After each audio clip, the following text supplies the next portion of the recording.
Merry day after Christmas, everyone.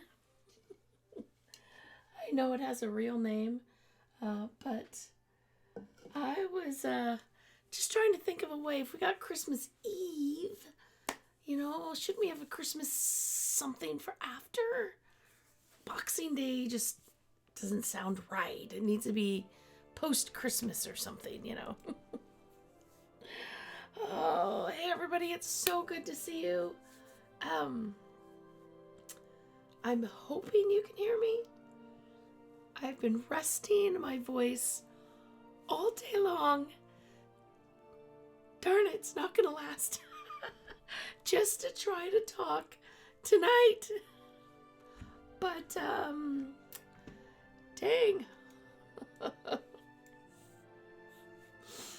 Well, we're going to do what we can do, and we're going to have some, hopefully, hot chocolate in AQ3D, because there is a new event that is going on that all I know is it involves hot chocolate.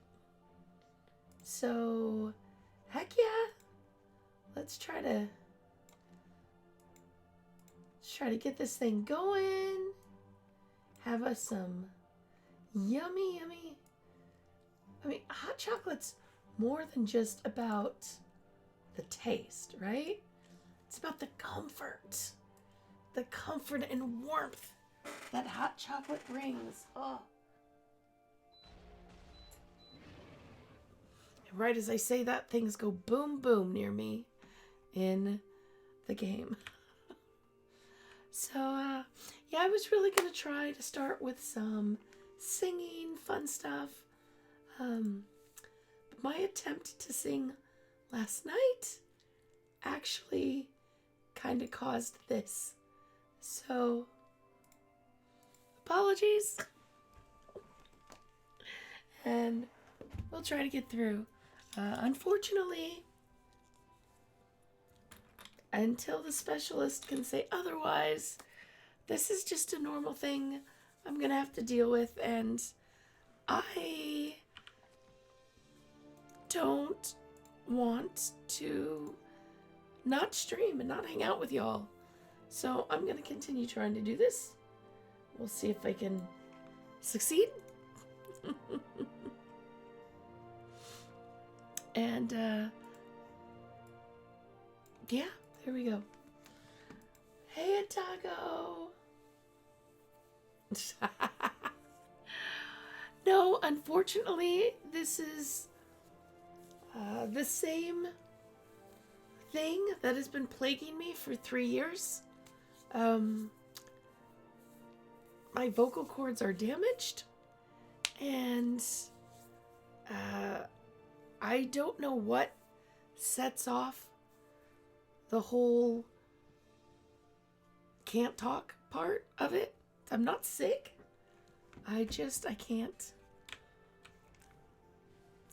speak, and every time I do, it's like someone's holding a blowtorch to my vocal cords. So we may not be very talkative today. In fact, I was going to start looking into like text-to-speech things to use on streams. See whether that might work. But here we go. Look at this. I have a Christmas trouble. Y'all, I don't know how I got this Christmas trouble.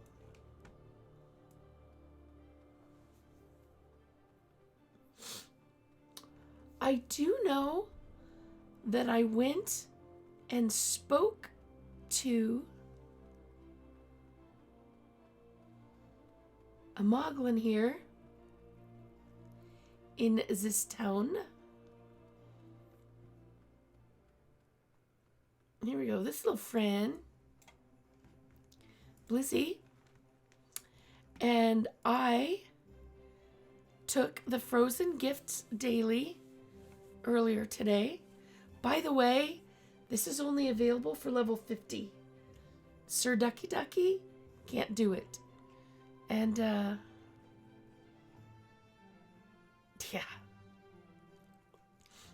And after I talked, I don't know how or why, but I suddenly had an Alma trouble. Tago, I don't know. Other than talking to Blizzy, I didn't have it when I logged off yesterday. Well, granted, it was never in one of the boxes, but I didn't open my inventory at the end. Sir Ducky Ducky never got it. I don't know. It just, I talked to Blizzy, and there it was today, like a few hours ago. So I'm very excited for that. So I have Elma Kitty with a Santa hat. Okay, I think we're really gonna have to look into text-to-speech things. I wonder how well this would work on a stream. And I know that you guys didn't see this, but let's go take a look. There's a thank you gift in Yulger's Inn. I should go do that. And here it is. New event. Hot and chocolatey. Warm cocoa and sweet marshmallows. We visit Choco in Winter's Grasp to start brewing. Let's go get our gifts, though.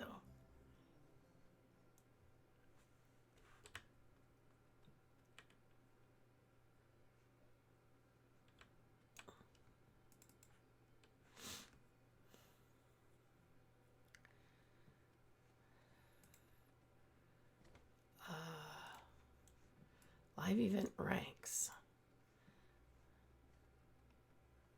Just checking this stuff out that I haven't looked at. Blade steel.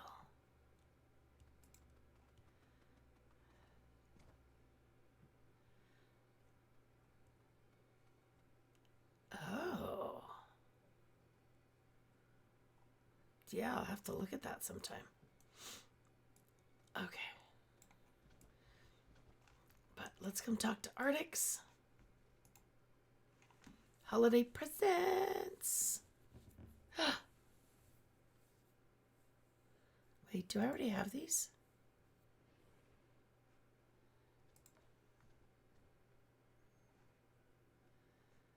I do not recall. I know that I have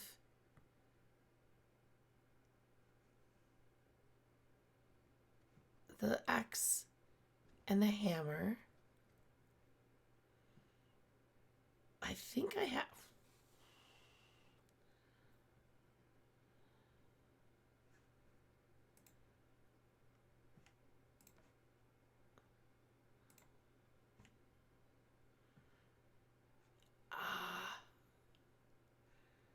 I think I have these. I think I've gotten these every single year, but I'm not sure. I don't recall this.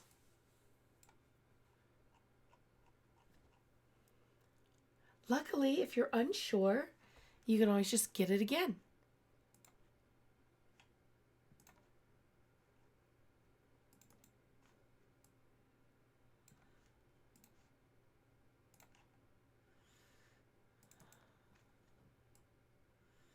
Yeah, I'm sure I have these things.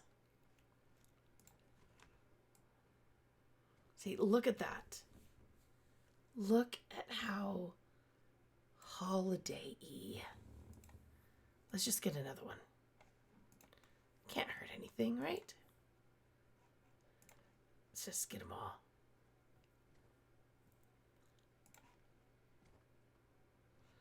I don't know that I have the Frosty gift. Oh, yeah, I'm sure I've got that one.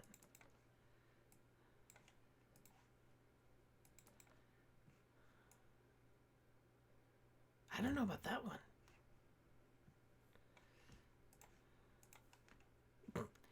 Well, we're just going to get more stuff. And want to go to the bank and put it away.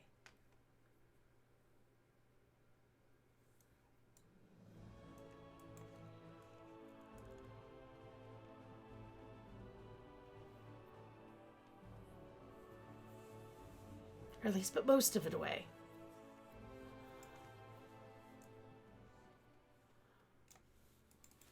I might have come and bought a new bank vault earlier. Oh, but let's see. Gift bow. Oh, yeah, oh, we need to take that. Oh. Frosty, dark, frosty, holiday, frosty, holiday. Oh, geez, there's a lot of these. So we can probably just delete that. What are the other ones? Pike. Yep, there we go. There's the pike. So I guess we got that one too.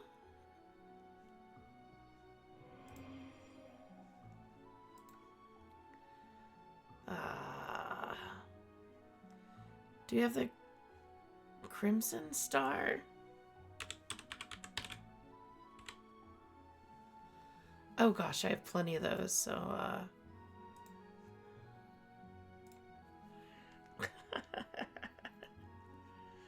all right, blinding, binding.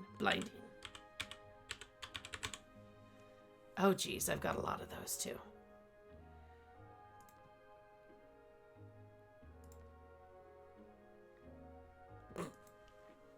Well, see, I thought I had them every year. Okay, we'll just delete them.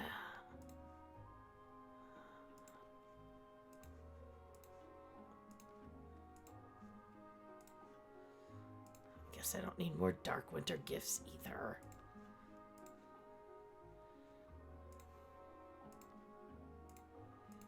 All right, now let's just... I gotta look into this stuff later.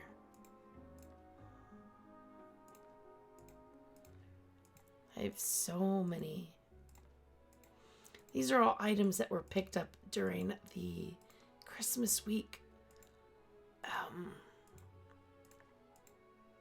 event. What does that even look like? Oh, that's cool. Oh, you want to... So, Sir Ducky Ducky went to these things and got 3 bags of undead. Corin's bag of undead. 3 of them. And also a bunch of potatoizers? Something like, anyway. Just... He like won everything. I was happy that I actually just finally got an Alma. Oh, hey. Buy an item from the shop. I like this. With the news, you can just travel right to where you need to go. The Mighty Guardian set.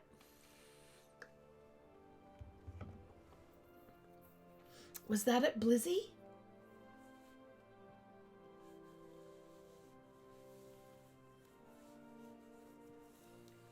Okay, we got it. I feel bad that we're dressed for Halloween. Maybe we should go back. At least we're Tangled Lights, right?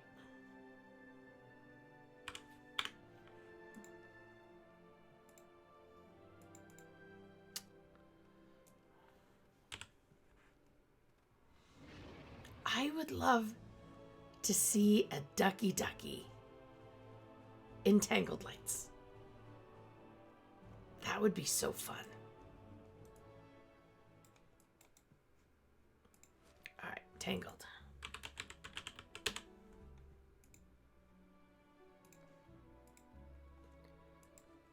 And what did we want?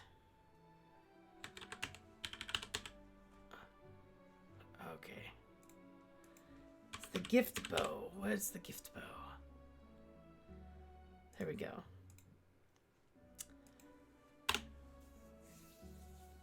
Now, unfortunately, I don't remember the name of the Christmas outfit.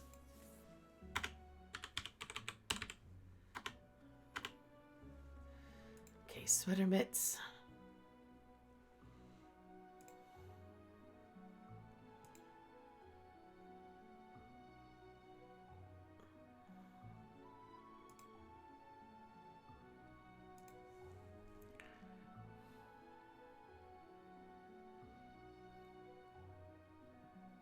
I like how we can do this now. Look, I can be like, oh, I've got 4 of them. I can just start deleting them from here. I don't remember being able to do that before. But maybe just because I didn't. Now you can't sell them. What is the name of the Christmas set?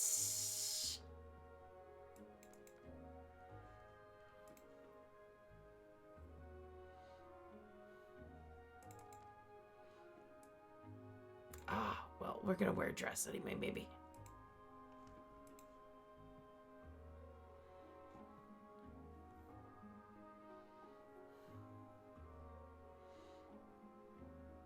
Maximus?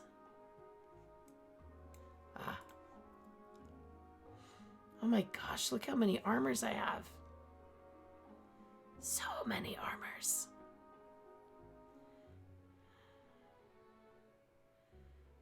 I wish we could put these in alphabetical order.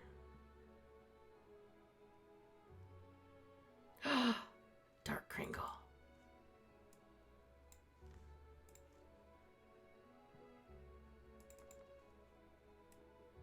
No, let's Sinister Santa it. Let's Sinister Santa. That's right. That's what we're going to wear this year.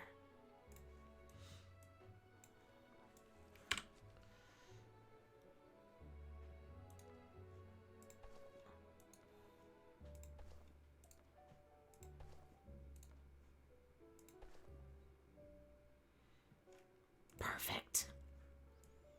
Perfect. Much better. Now we'll go back for like the 4th time. It's only the 3rd time. Okay. Now we're ready. And a bubbling duck on my head is still Christmassy. Good enough.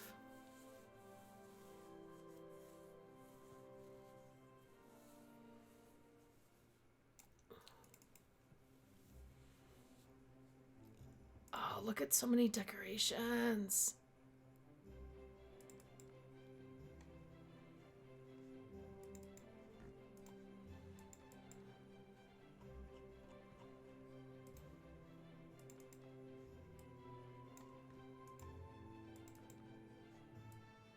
Oh, that looks yummy. That looks, I know it says loaf, but it looks like some kind of peanut butter cup.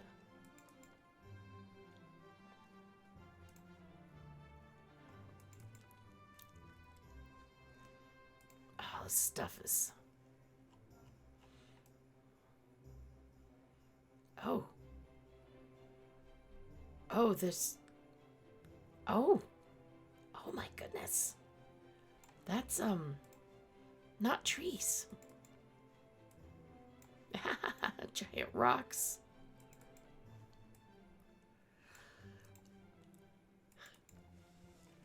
Oh, a snowy Moglin house.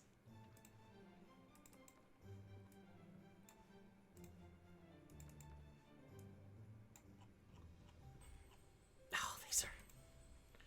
I do not remember seeing these last year.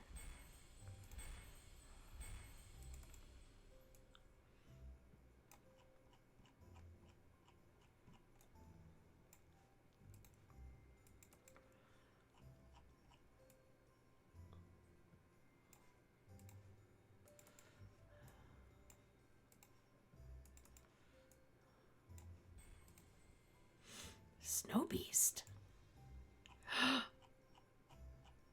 Oh my goodness. Hello.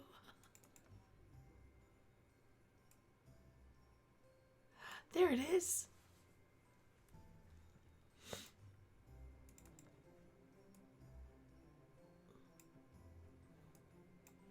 Here's swirling snow. Oh, there we go. Oh, how fun. Oh, how fun. Seriously. Oh, we don't want to do Frost Scythe, or we don't want to go Frost Veil. We don't want the Labyrinth. And then we've got all these various bundles.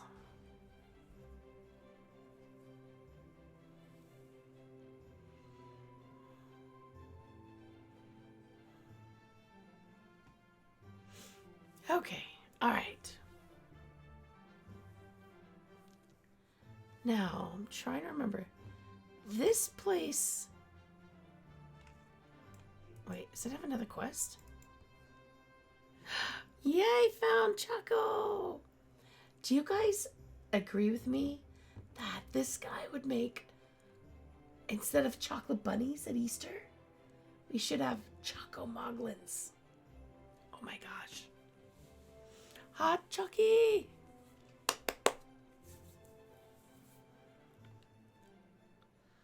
Special mug.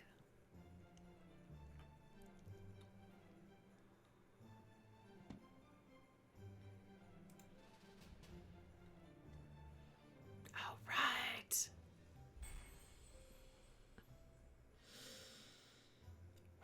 All right, if I push it, I get a little more voice.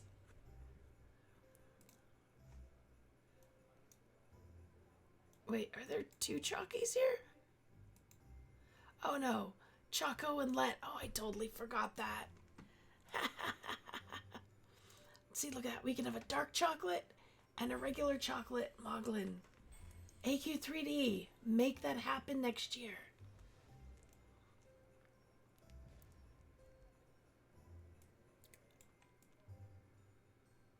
Alright, we need to make some magical clay. Wow, that hurts.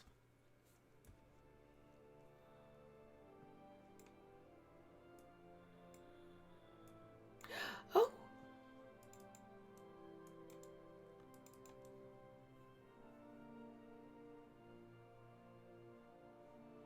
Oh. Alright.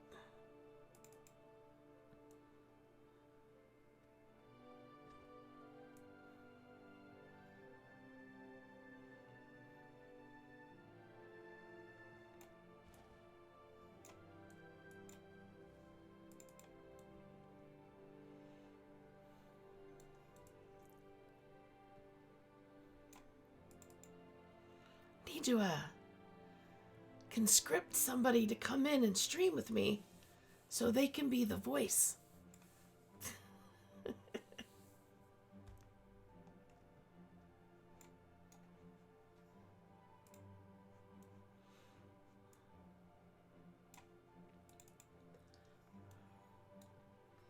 Rudo, how are you doing? And Atago, did you guys all have a good Christmas? Potato Bunny!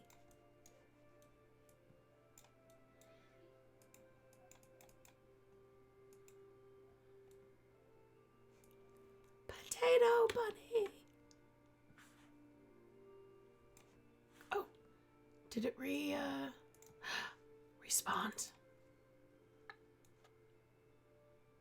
Psh, still just a pile of rocks.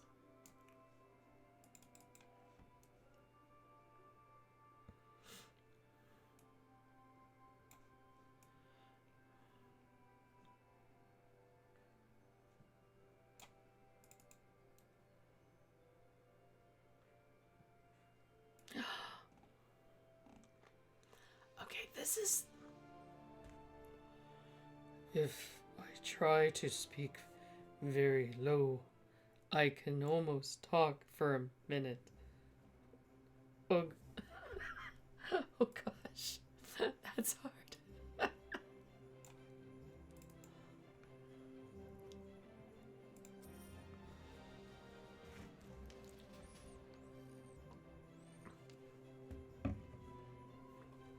fingers as opposed to a mocklet. All right.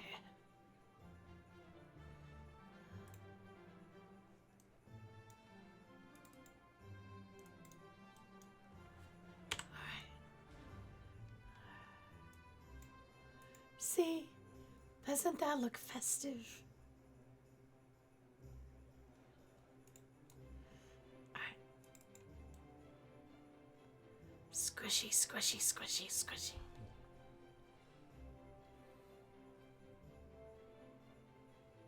Ah, another rain? Rain for a whole week? Yikes.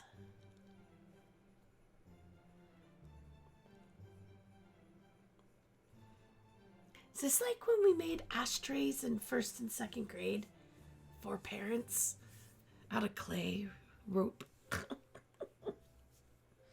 Did everyone have to do that in grade school? I don't know why we made ashtrays. Everybody made ashtrays. It's everybody smoked back then. I suppose that looks something like a mug.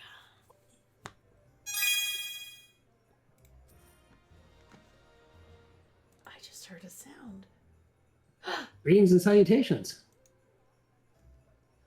Oh my goodness! Look what we have! I don't know if you're going to be able to hear me or not. Yay! We've summoned a wild Artix. Oh no, what happened to your voice? Well, they're not totally sure, but it's the same problem I've had for 3 years. So I get to go start seeing specialists to see what's up with my voice box. But Merry Christmas and day after. Christmas.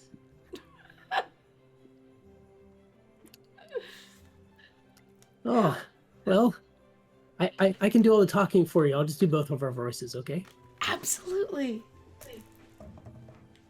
You know, I just got done saying I need someone to come in so that they can do the talking for me and Well, magically appear. got the right guy. I don't know how to shut up. So tell us all about everything. Let me do that. Let me just put a quick post out on Twitter, X, whatever they're calling it this week. And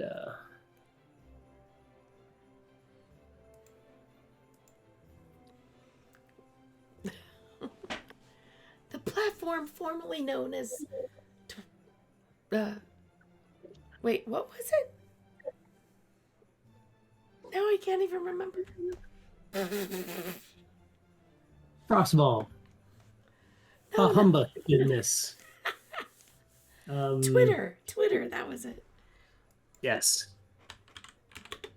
Social media is so crazy these days. I don't even know what to post on. It's like you can use like Sendable or something to like post on everything, but all the platforms know you're using an API and therefore just don't show anybody your posts.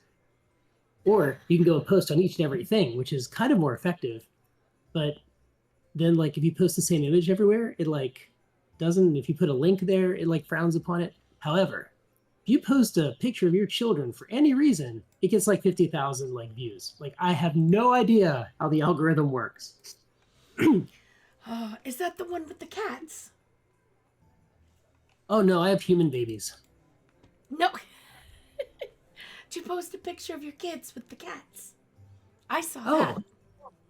Well, so it's like a dark Christmas story. I don't post pictures of my children anymore unless their like backs are turned to the camera because of some very naughty people who I hope got coal for the past several years. Oh no. But yeah, we ran a trouble of a couple afoul of a couple troublemakers, and ever since then we've made the family decision that we just don't post, which kind of sucks, which means I can't post about like anything, which is why I like rarely post anymore. Yeah. But I can talk about them plenty. And that's what everyone wants to do. They want to hop on to MJ Stream and hear about Artix's kids. Yes. Would you like to know what the spoiled, rotten little guys got for Christmas? Did they get a full axe of blinding? They opened up their present. Each of them had a rectangular shaped, very heavy rectangular object. And they opened it up. And inside was a ream of blank printer paper, one for each of them. And they cheered. Those kids were so excited. Like, I was like the Grinch. My heart grew 3 sizes, like seeing their appreciation for paper, because they know that blank paper is endless possibilities and potential. That's what my kids used for decades. Reams of When I was a paper. little, yeah, paper's the best. When I was a little kid, paper was so scarce. Like, I very miscorrectly told my story in one video, because sometimes you just get caught up in, you say stupid, slightly incorrect things, or you're in a certain frame of mind. And I think that the internet needs just a touch more forgiveness than it currently has. I try to be forgiving. It's hard. But my family was pretty poor when I was little. We went through a very interesting gradient of my father's ambition and success from, when we were living in a house that had a broken roof and a broken staircase. It was really quite dangerous to walk up to our front door. But, for a poor kid coming from Altoona, he was really ambitious, and he kept doing things, and he got a real estate license and started selling houses. We moved around a lot. Then a chance encounter with a neighbor that had a cow farm led him to learn about this, opportunity to like genetically breed cows and sell and buy their embryos and create these like farms. And his calling was he was going to build these super cows and feed the world, which is how he started his business. And I created these gen farms, and it was an interesting gradient growing up, right? Because my memories of being like 3.5, 4 years old, and if you got your hands on a piece of paper, oh my god. I always loved drawing. I remember one day I came home from school, and I don't know, I drew they taught us how to like use the letter D to draw a dog in like kindergarten. Oh. And I was so proud of this, and I came back, and my uncle was there, and he's like, "You didn't draw this." I'm like, "Yeah, I did." I was like, "Nah, you didn't draw this." And now that I'm an adult, I realize he was joking. But as a little kid, I didn't know he was joking. I really thought he just like really doubted my ability to use the letter D to draw a dog. And my father was like, "Well, okay, we'll try drawing something." And I'm like, "Okay, what?" And he's like, draw that lamp. So I went and I drew the lamp, and really just like went all on, like just drew the best lamp I could. And I showed it to my dad, and he's like, "Well, keep trying." Life's a mixed bag. Anyway, so when my kids opened up this printing, like blank sheets of printing paper for Christmas, and had legitimate excitement on their faces, I felt like maybe I wasn't such a terrible father. Of course not. Oh my goodness. So did how was you? Christmas at your place? It was pretty mild here. Pretty mild. Other You than guys are the getting temperatures. I was gonna say, you guys are getting some weather, right? What was -14 last night? Just like my IQ. But it warmed up to 9. So 9 degrees. Heat wave. Heat wave. I'll get the shorts and t-shirt and hop out there. I do recall defiantly shoveling snow in my shorts when I was in high school. Oh. Go out and like they'd be like, "You're crazy," and I'd be like, "Yes, I am." My big son continues to wear shorts all winter, even here. Although he does wear a hoodie occasionally. Like days like today, he'd Much wear a respect. hoodie. The more you talk about him, the more I like him. Yeah, well, you've met him. Yeah. He's That just was a long time ago he's- since we've seen each other. he's just well, the little one is so much bigger now.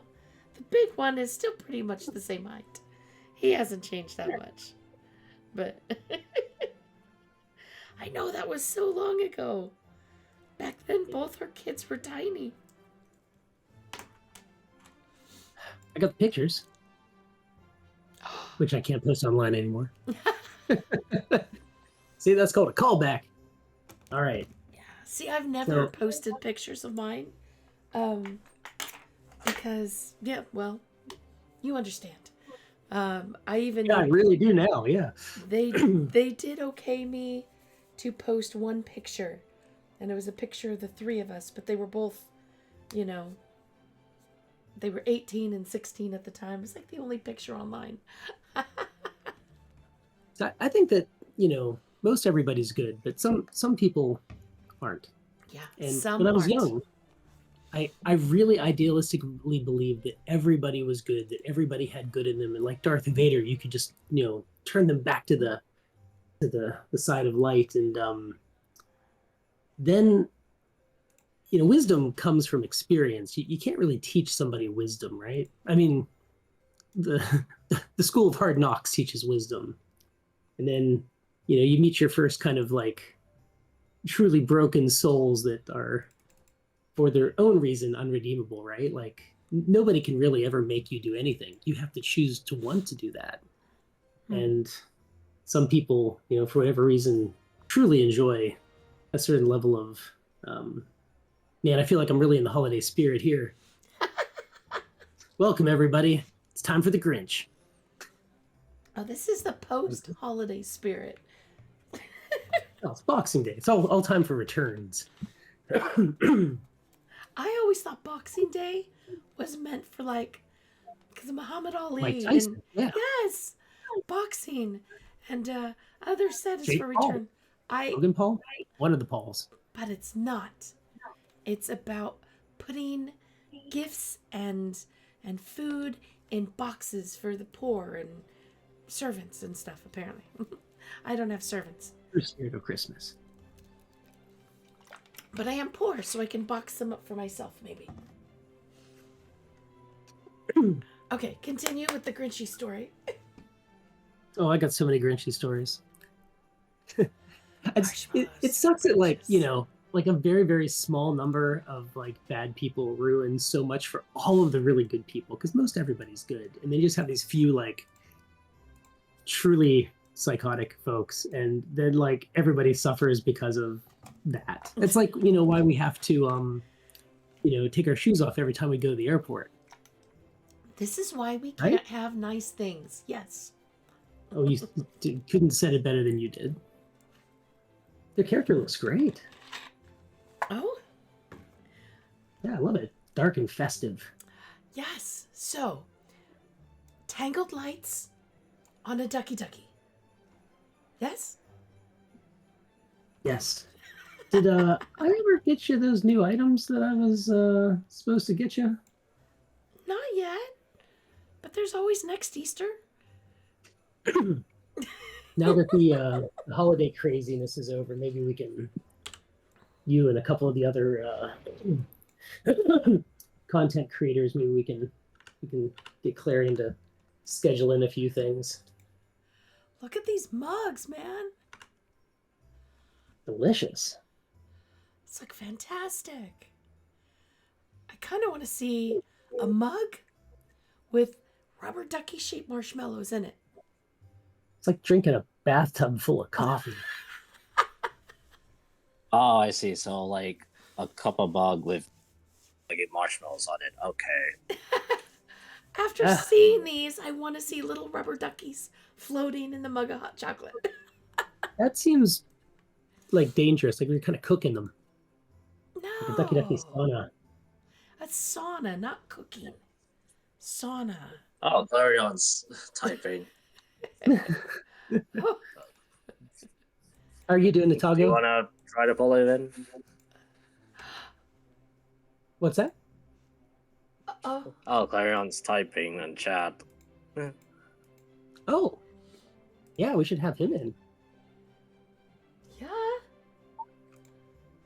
Get kind of a full room in here. Make.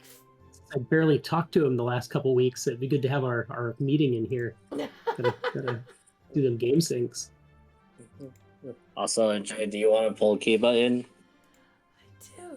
Clarion has to be in Destroy a it. channel though.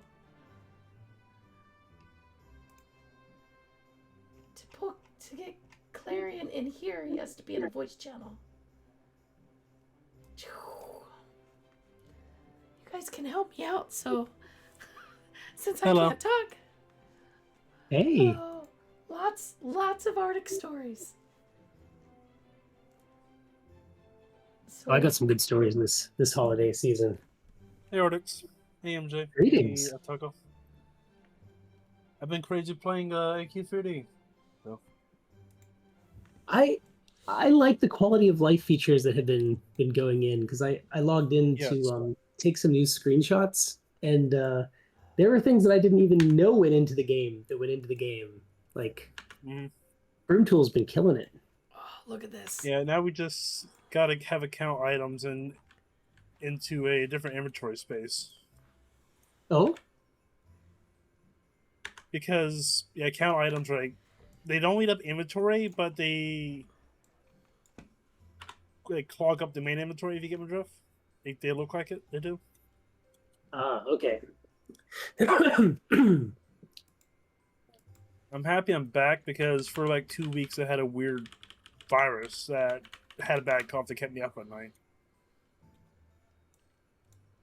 I hope you're feeling better. I am feeling way better now.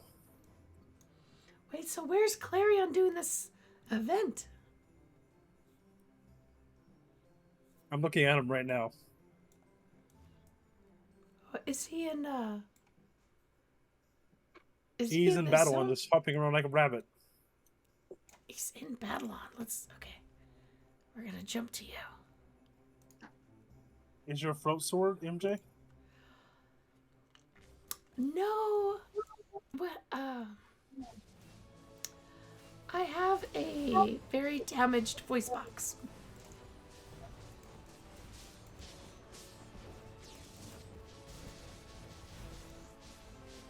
Main lore, you have a speedy recovery if you can. Oh, thank you. I hope. It's. Oh, we got a shot in. Did you get something? Live event token. Live ticket, that's it.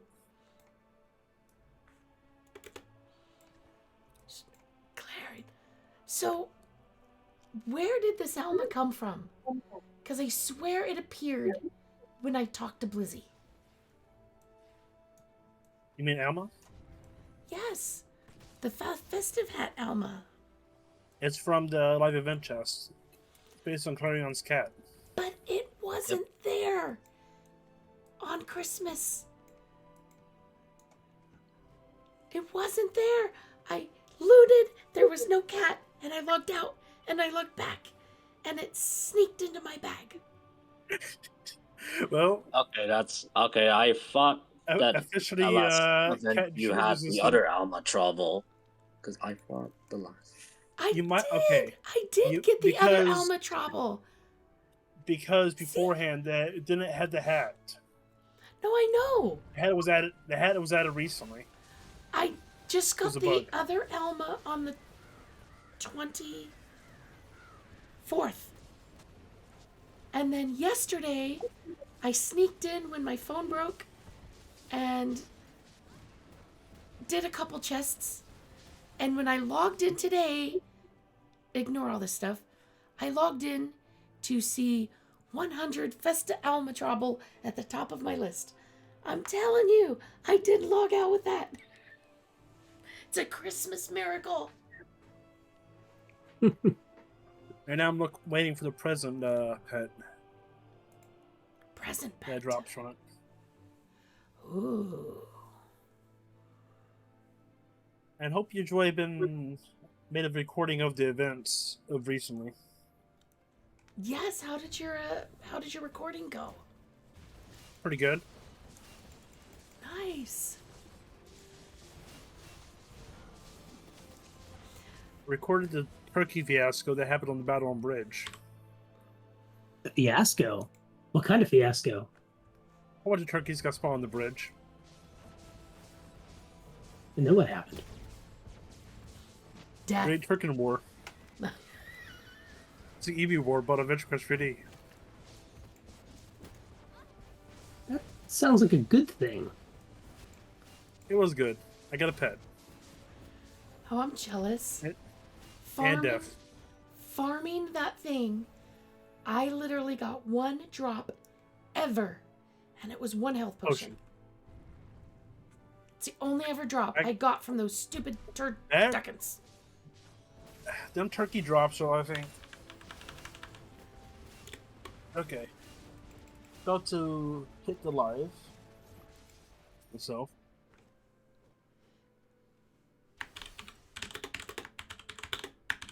So, being the festive holiday season, have you guys watched any holiday themed appropriate movies? Oh, define appropriate. Like Christmas, Elf, Home Alone, Okay, so Gremlins. skip all that. Die Hard, Die Hard. best Christmas movie. But take this. You need to watch the movie called Rare Exports. Rare Exports. Yes. Rare Exports. It's a Oh. Christmas movie It is a Christmas movie. like What you have am I never looking at? seen. We watched Okay, that a I am week now ago. live. And I see Santa in a cage and people armed with guns. This is everything that Bill Murray's Scrooge warned us about. it's also it's in Finnish. It's Well, I mean, It's how do you watch it? It's amazing. not finished yet.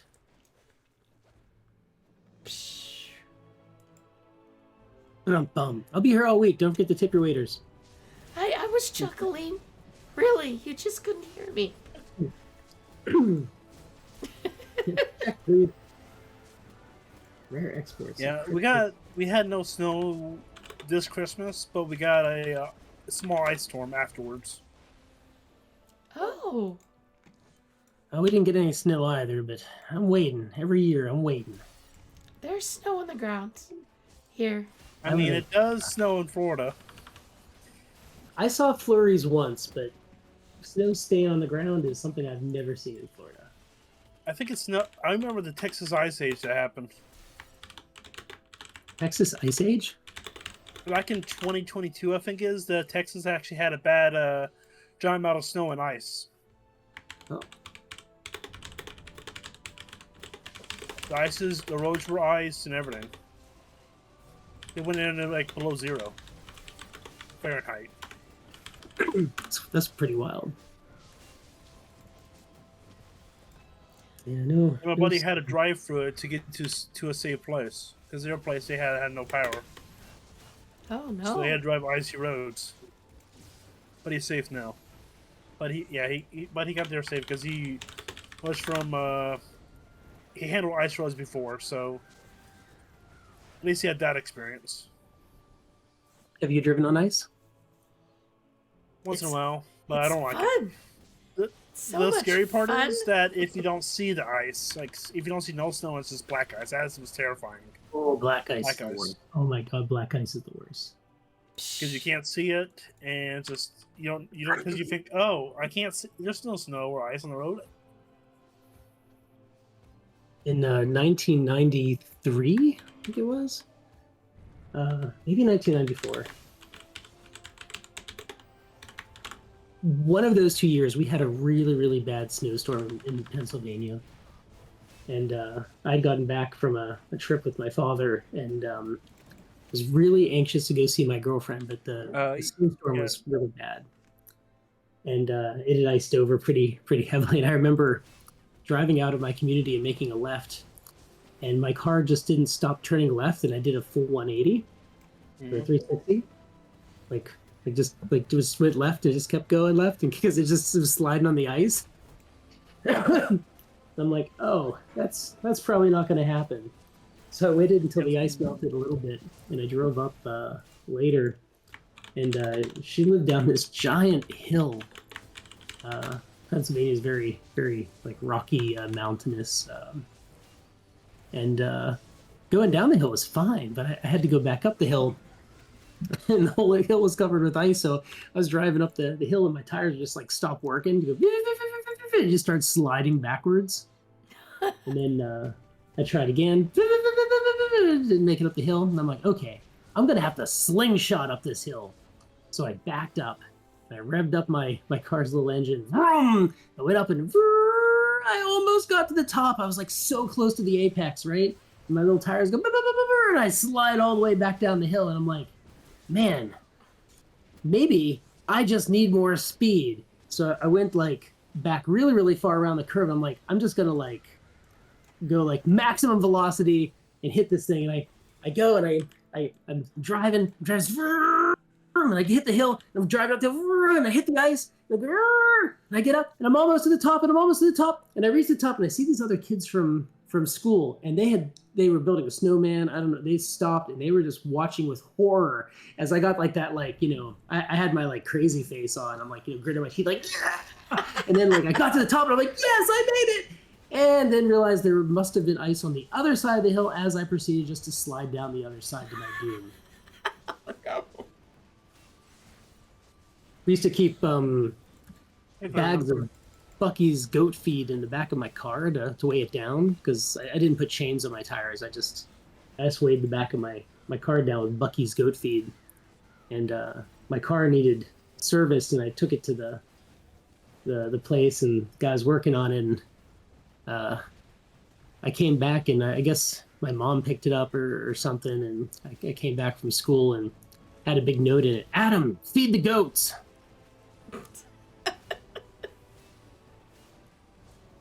I thought it was funny.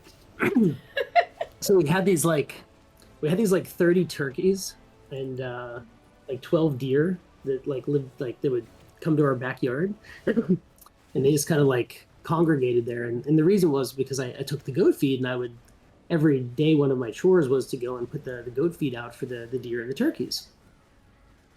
And you know, you had to open them bags, and they're pretty thick bags, but I had a katana, so what technically was a ninja toe. But I had a ninja sword. I had me a ninja sword.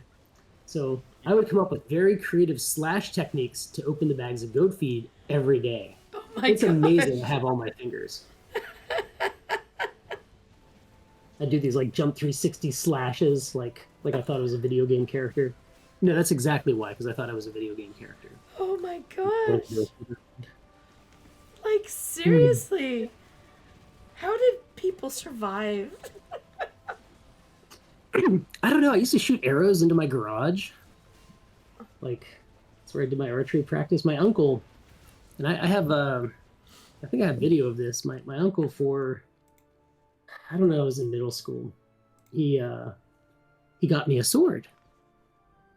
And, not just one, but like he got me like a short sword, and then he got me that ninja toe and Tio, not ninja toe, because you know that'd be quite a feat. So and my folks were like, "Is that a good?" And they already knew. They're always like, "Yeah, okay, it's fine."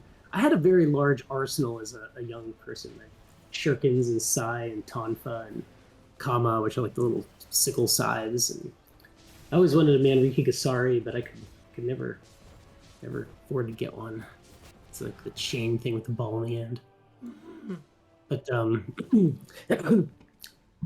I did fencing and archery and martial arts, and so we would go out in the back of my house when it would snow, and we'd kind of build an army of like evil snowmen, and then we would practice like cutting through them, and like, you know, if you kind of staggered them, so it was like there's one on the right, you go a little bit further, there's one on the left, another one right, you could do these cool like roll moves and like try to decapitate them, and then you had to rebuild the snowman after like every move.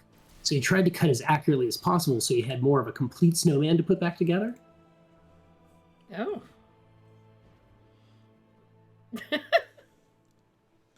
Oh. And No that was when wings. What's that? No ice wings. Yeah. Yeah. So There welcome. guys. Clarion is in the channel. Oh, hey, Clarion. Hi. How's everybody doing? Doing lovely. How are you? I'm all right. Did you hurt your throat by any chance? Yes and no. And she's just really committed to this cosplay. Oh, okay. Voice acting, like extreme. Never breaks character. No, seriously, I'm looking into getting a text to speech thing so that I can continue streaming every time this happens.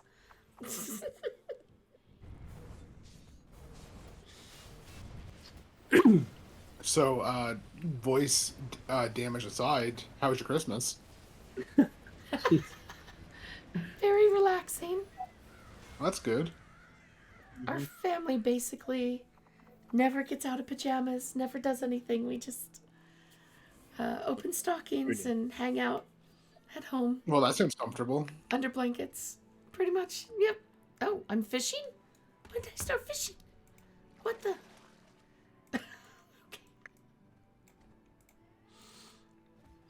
Okay. But I Oh, sorry, I didn't mean to cut you off. No. It took me the whole time to finally get an Elma kitty. So excited. There's a few of them now. I know. Every time I see a new Elma kitty, I think of new ducks. I keep getting asked in the Artix Games Discord to make a Boo pet now too, to go along with it. Oh. But I told them she's too ugly to put in the game, so I can't put her in. What? That's terrible. Hey, it's not my fault she looks like a goblin. That would make it I'm gonna run adorable. one.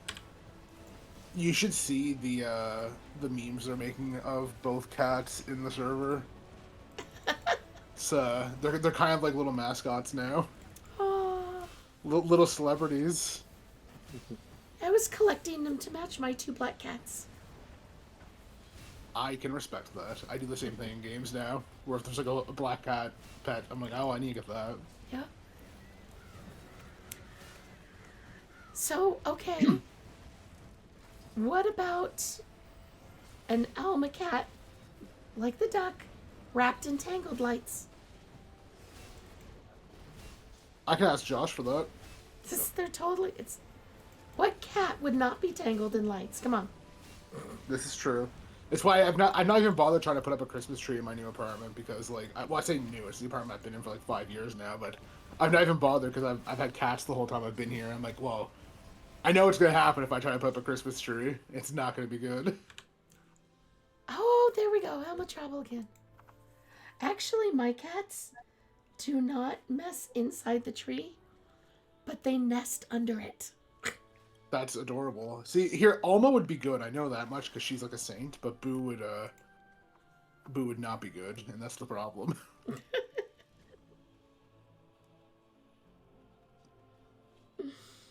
I need pictures of Boo. I need to see Boo. Do you want to see her most goblin picture ever? Ever, yes. Give me 1 second. I should just have this like perpetually saved on my computer to get it ready instead of having to search for it. If you've seen on my channel, there's a head of a black cat. It's the I have looking seen for it. symbol. That is one of my cats. She's That's looking. awesome. She's sitting at my table looking up at me. I DM'd you the most goblin position Boo's ever been in. If you don't think that's a goblin and not a cat, I mean I don't know what to tell you. Like that's not a cat, that's a goblin. Oh my goodness. It's awesome though. I love it.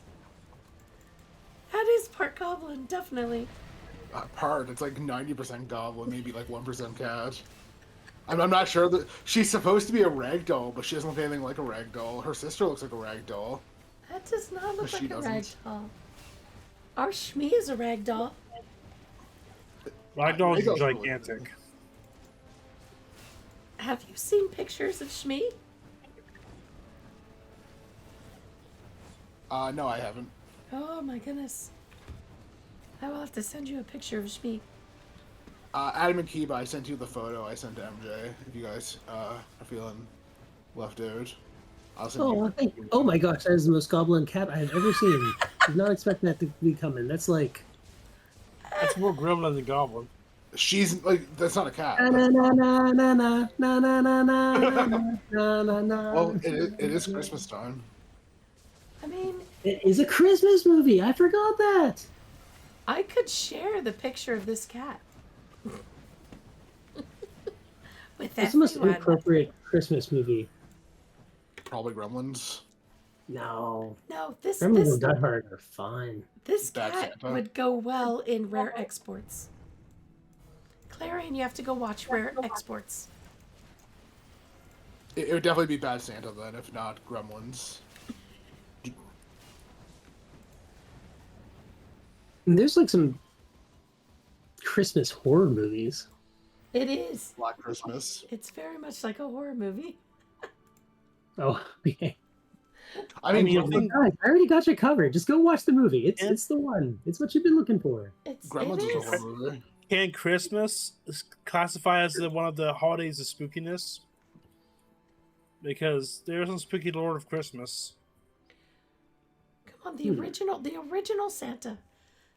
That's what rare exports is about. The original Santa. Krampus is unironically a pretty good Christmas horror movie. I don't really find it that scary, but it's like enjoyable. We should make a Christmas movie. We should make the worst Christmas movie ever made. The 13 Days of Frostfall. And I have, I think, Jesus. 15 of the sword, which was 16. The moral of the story should be never forget to sharpen your sword. Or axe. Chop down the tree. You need to sharpen the candy cane.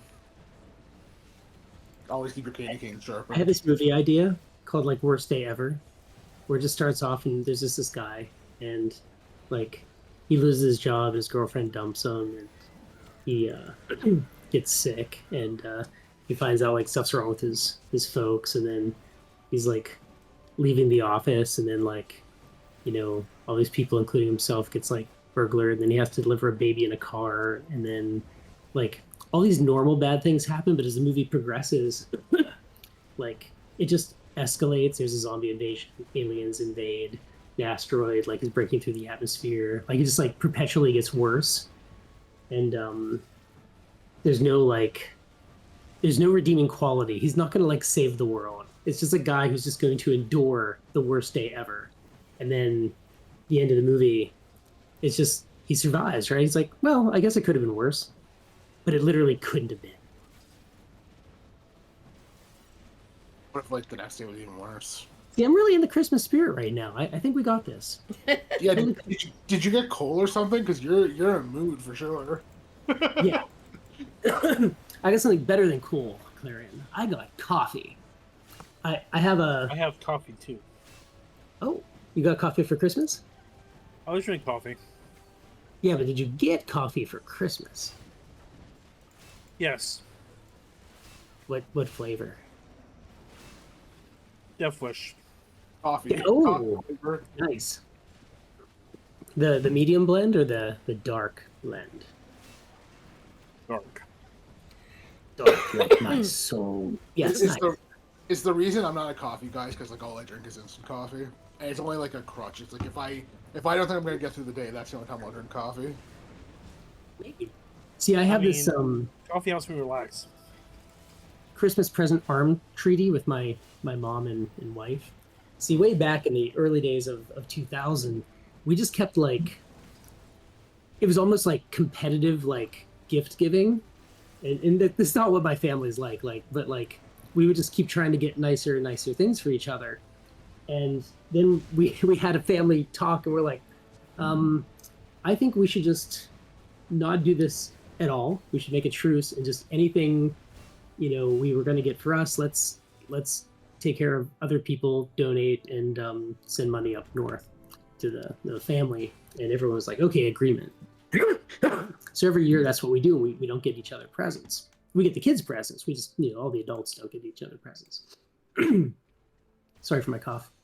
And but this year, my mother broke rank and file, and she got me a box. I'm like, what is this? This is a violation of the treaty. But she got me a box of coffee, and I was like, we'll let it pass. But it's okay because my wife broke the treaty too, and she my wife will make what's the proper word for it? It's like skin moisturizer, like a moisturizing cream out of like coconut and shea butter, and she just like makes it on the stove, and like she fills all these like old gelato containers with it. But so she gave like 8 of those to my mom and stuff, and they're really quick. I mean, it's like stuff you buy in a store. It's amazingly simple to make. I mean, I couldn't make it. Hard for me, but she's very good at it.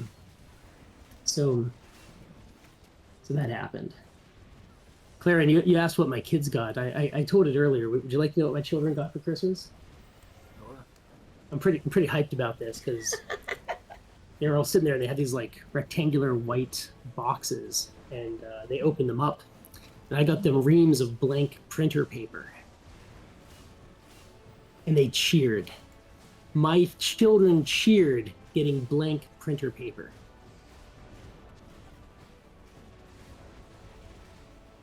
And I said, What did I they think- put in the blank printer paper? well, that's the thing. You can put anything. They saw the opportunity. They saw like creative people look at a blank stack of paper and get excited, right? It's like every time I go into like the we go to the grocery store, and you walk down the aisle where they have all like the scissors and pens and paper and notepads, and like I get that madness. I'm like, oh, I want to buy all this stuff. Oh, I want to make stuff. Like you get that feeling. And I also get that feeling walking into Best Buy, the game store. Yeah, look at blank paper. Creative people look at blank paper, and they have a entirely different feeling that hits them. I felt like maybe I wasn't such a bad parent when I saw that happen. They were truly grateful for blank paper. And I was like, dang.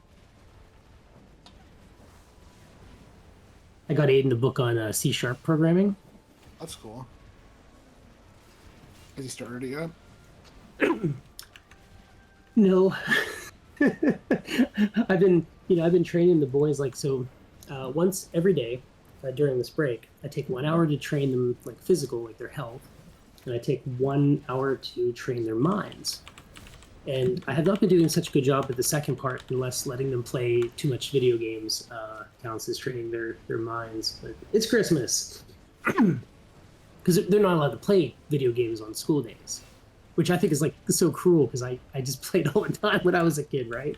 So, but they're like, no, you can play on the weekends, and if your grades slip, then you can't play. And one of them like had that happen, and he didn't play like the entire semester.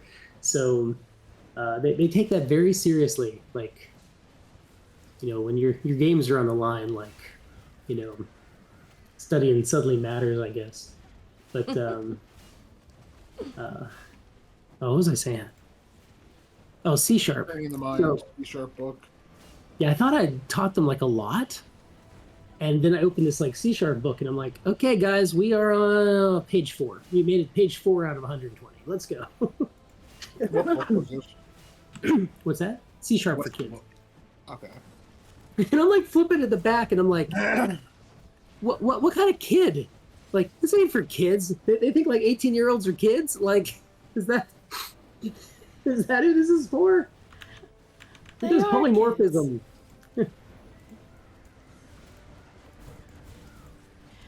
You know, Clarion, from all of these Christmas events, if I put them in my bank, I would have had a full army of little mini Clarions. I love that that just started off as a joke that's gotten out of hand. Like, do you watch the show Smiling Friends? I don't watch anything. Oh, I'm such well. I'm either busy playing video games or. So it's a show made by a bunch of guys that used to do Newgrounds animations, and there's just one throwaway joke where one of the characters hands another character like a miniature version of themselves, and it's like, "That's a little version of me. I want you to have it." And I wanted just something to fill up the chest with, and just like last second I threw it in there with like the same description. But now people like expect it to be something, so like I guess eventually it has to be. So eventually, I guess it'll be something maybe. But then at the same time, like that might kill the joke. Like the joke is it's not. It's like useless. But maybe it should be something someday. Some people say it should be a travel form. I'm like, yeah, like it could be like a little Clarion inside of a little Tykes car. Like the like those red and yellow cars. Yes. Oh, that's hilarious. So that's the front runner for my idea if I actually do decide to devote any time to it, which I don't want to be clear. I'd rather work on other stuff. But That's for the memes. it is funny. You need to create more ducks. More duckies. I don't know. I'm at duck capacity. I don't know if I can fit any more ducks in.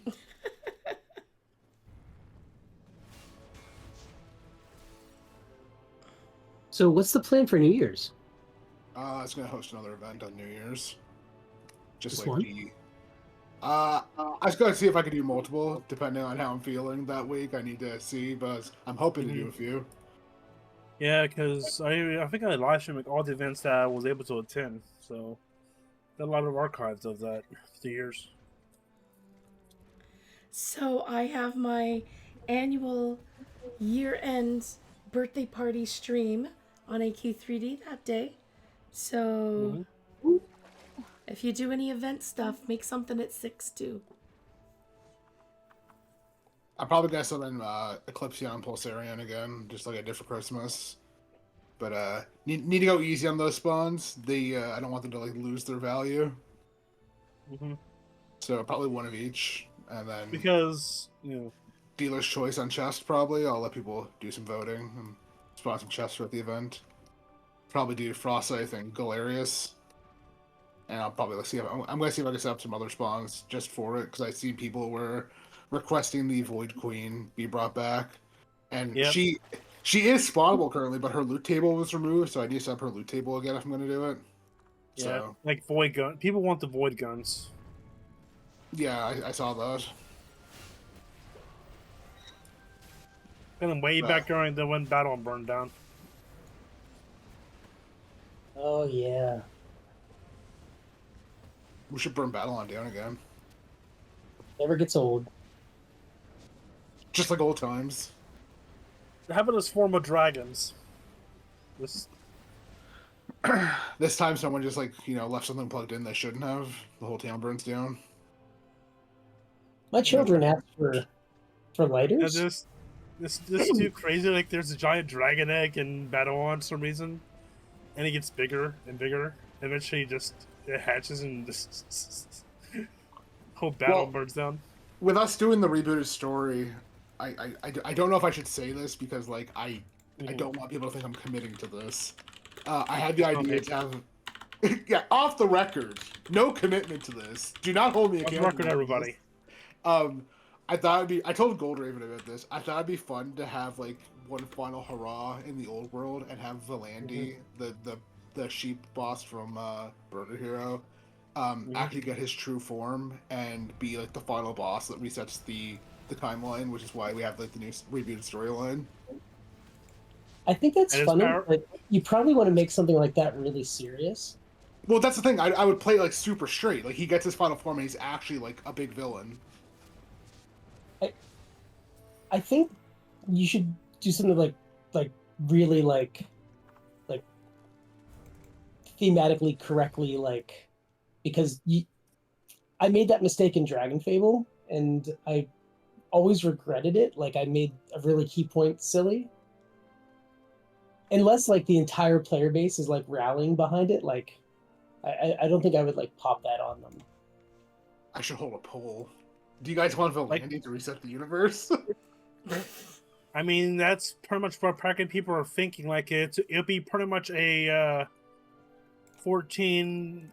It'd be like a reborn. That's what people think was going to happen. That's essentially what we're building. We're building like a full-on proper reboot. Cataclysm, reborn. Well, Cataclysm wasn't a reboot. Cataclysm was just like the world got messed up like chronologically. Like it didn't like reset the universe. It just continued it, and the event was Deathwing just waking up and destroying the place.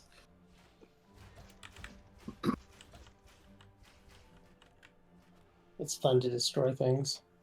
I mean, we have a giant meteor storage somewhere.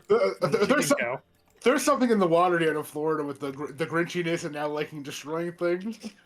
Well, did you hear something hit the moon the other day? They caught it on camera. They hit the dark side of the moon. Was it the Decepticons? That was my first thought, because like 3i Atlas, you know, was it cruising the spirit of Pink Floyd? My money's on the Decepticons. I mean, the moon doesn't have like, you know, atmospheric protections like the Earth does, so it gets hit all the time. But it's kind of cool that we caught it on camera. It's just a giant, like moon dust is very corrosive. You never want to get down on your skin. Right. You only want to get on Gladys so that you can teleport her to the moon. Mm-hmm. That's what they say. That's what they tell me. Cake is not a lie. I've always they're taken not going to be a Portal Free because the Portal Free wrapped it up. Oh my god, I met Gladys like 3 weeks ago. Didn't you post a picture of it? Did I? I think I posted it to you, maybe. I don't think I posted it publicly. I feel like I saw this. I was aware of it. Because I don't post anything online anymore. Probably a good thing, to be honest. Yeah, with the AI thing on Twitter. It's been well, not even AI. It's just like people aren't very nice when you post photos and can do awful things with them. Mm-hmm. I have a lot of funny stories, but I can't tell them anymore. Oh no. I have funny jokes, but I can't scream. In space, nobody can see you. S-post.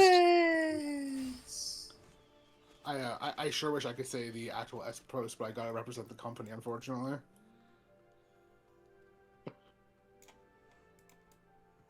One of my favorite things about Christmas. Actually, what are your favorite things about Christmas? Like, what makes this time special for you? That's a checkpoint of being a checkpoint until the next year. Did you make like a New Year's like resolution list yet?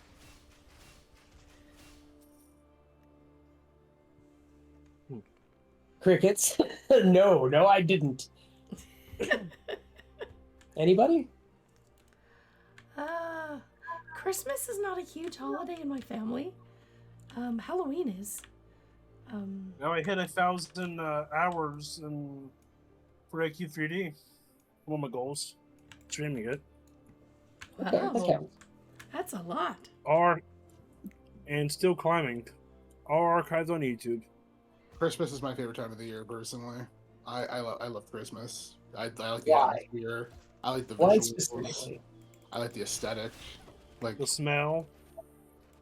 The Well, pine it's needles. not blue; it's red and green. So I challenge your liking the aesthetic.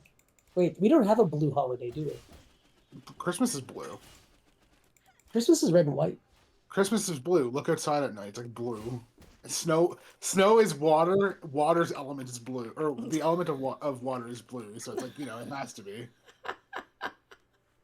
I am claiming Christmas as a blue holiday.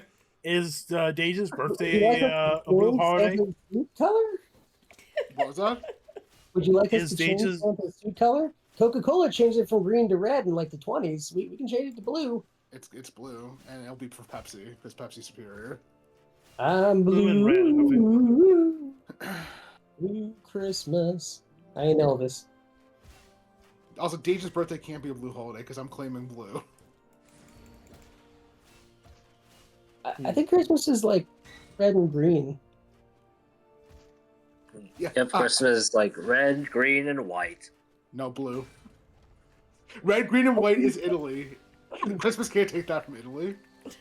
A couple of days ago, I asked ChatGPT why green, red, and white were the Christmas colors, and it turns out holly bushes. Mhm. Holly bushes are iconically on snow. They're green with red berries, holly berries.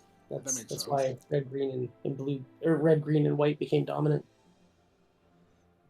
Now you gotta start singing the whole pine cones and holly berries. Christmas just gives me warm thoughts because like a lot of the imagery of Christmas has like a fireplace and people are like huddled up and cozy and it's just a good time. Mhm. We need your voice back so that you can sing. That's what the stream's missing. Sorry.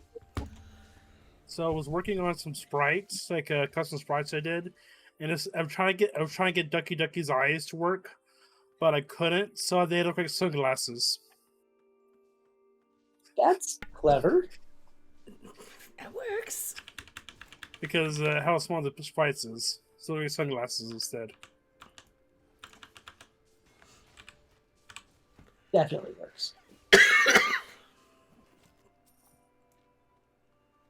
I'm trying to find cocoa branches.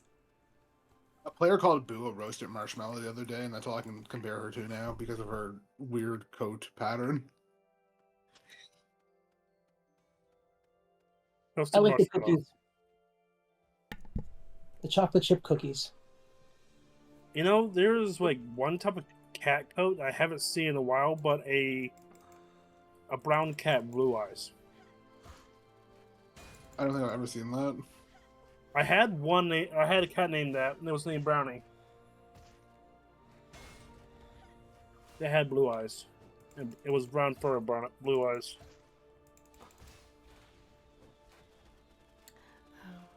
That's like the rarest. I think the Sphinx cats and Siamese cats have blue eyes. So his cats look like literal imps from fantasy. Mm-hmm. Yeah, but a brown fur cat, like brownie brown, Oh, like a light brown, or blue chocolate eyes. cat. Mm-hmm. Oh, speaking of Artix, okay, for Easter, I think chocolate moglins would be a great thing in Hero Mart.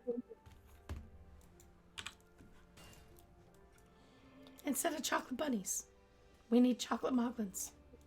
What are they milk? Okay. I know you can't see the expression on my face right now, but I'm seriously processing this. Like you can see the hamsters like going on my face right now. That or chocolate dragon bunnies. The Moglins are definitely a winner. Who makes chocolate molds? The shape of the Moglins is not very conductive to box space, but who makes it sells custom chocolates? Hmm. Are there any legal things around the selling of food products? Because I don't. Every time I ask Strike to put some food stuff like coffee on here, where it's like, there's all these legal things, and you don't want to do that. Trust me. I'm like, I don't know. I don't know if you can ship it outside of the States, but I think you could do it like domestically. Yeah, you might can ask a third party to do it. Yeah. Then like you ship through them and you can't put the codes on it. Yeah. So the wrestler, the former wrestler from WWE, Baron Corbin. Mm-hmm. So I know him, right? And he's doing this like coffee thing now because he left WWE. Dude, everybody's doing coffee stuff. Am I crazy? I feel like everybody's like, "Oh, you can fund me by buying my coffee." Well, Like, he created this giant facility, and he's like got his own like roaster now. Wow. And like, so he'll like he could like import whatever kind of coffee you want, grind it, put it there, box it, like full service thing. But I don't know how to sell it because of all the legal stuff and Yeah, it's like, you don't want to be responsible if somebody gets like a bad thing because we're not even making the food. If somebody gets it and gets sick, like that's why a lot of places don't give out old pastries or something like that because they worry about somebody will sue them. I think a Yeah. chocolate mold would definitely work. I would make little moglins. Oh, let me come help you, MJ. I think it might be Oh, thank you. maybe not sell the chocolate, but maybe sell the molds. Yeah. What if we did Alma merch? Because the players seem to demand it. I mean, absolutely. That too. I mean, people like cards. I think we need to change the Artix Entertainment logo from a dragon to a big, beautiful black cat. That would probably be very popular. Let me handle the marketing, buddy. I can do this. It's cats. What if you just make like an armor dragon? So, a lot of fantasy dragons are inspired by the anatomy of cats, so we totally could. I mean, look at Dragons? His personality is based on a cat. No, the animation movements they use for dragons are usually based off cats, like the way they move. Once I saw it, I couldn't unsee I got a it. present. Oh, hey. Yeah, I can see that now. Yeah, I can see that. Specifically, like the European-style dragon that has like the 4 legs. Yeah, dragon and wyvern, pretty different. I always want to like I wouldn't do this because it would just take away dev time for like more important stuff. But I want to do like a spawn that was an Alma boss that like is like this shadowy creature that like swipes at you and stuff, and have be like the hardest boss in the game. But would not do that because I think there's like way more important stuff to throw dev time at. Like Ducky Duckies. Yeah, I like know, duckies. I know the Ducky Ducky doesn't have a move set.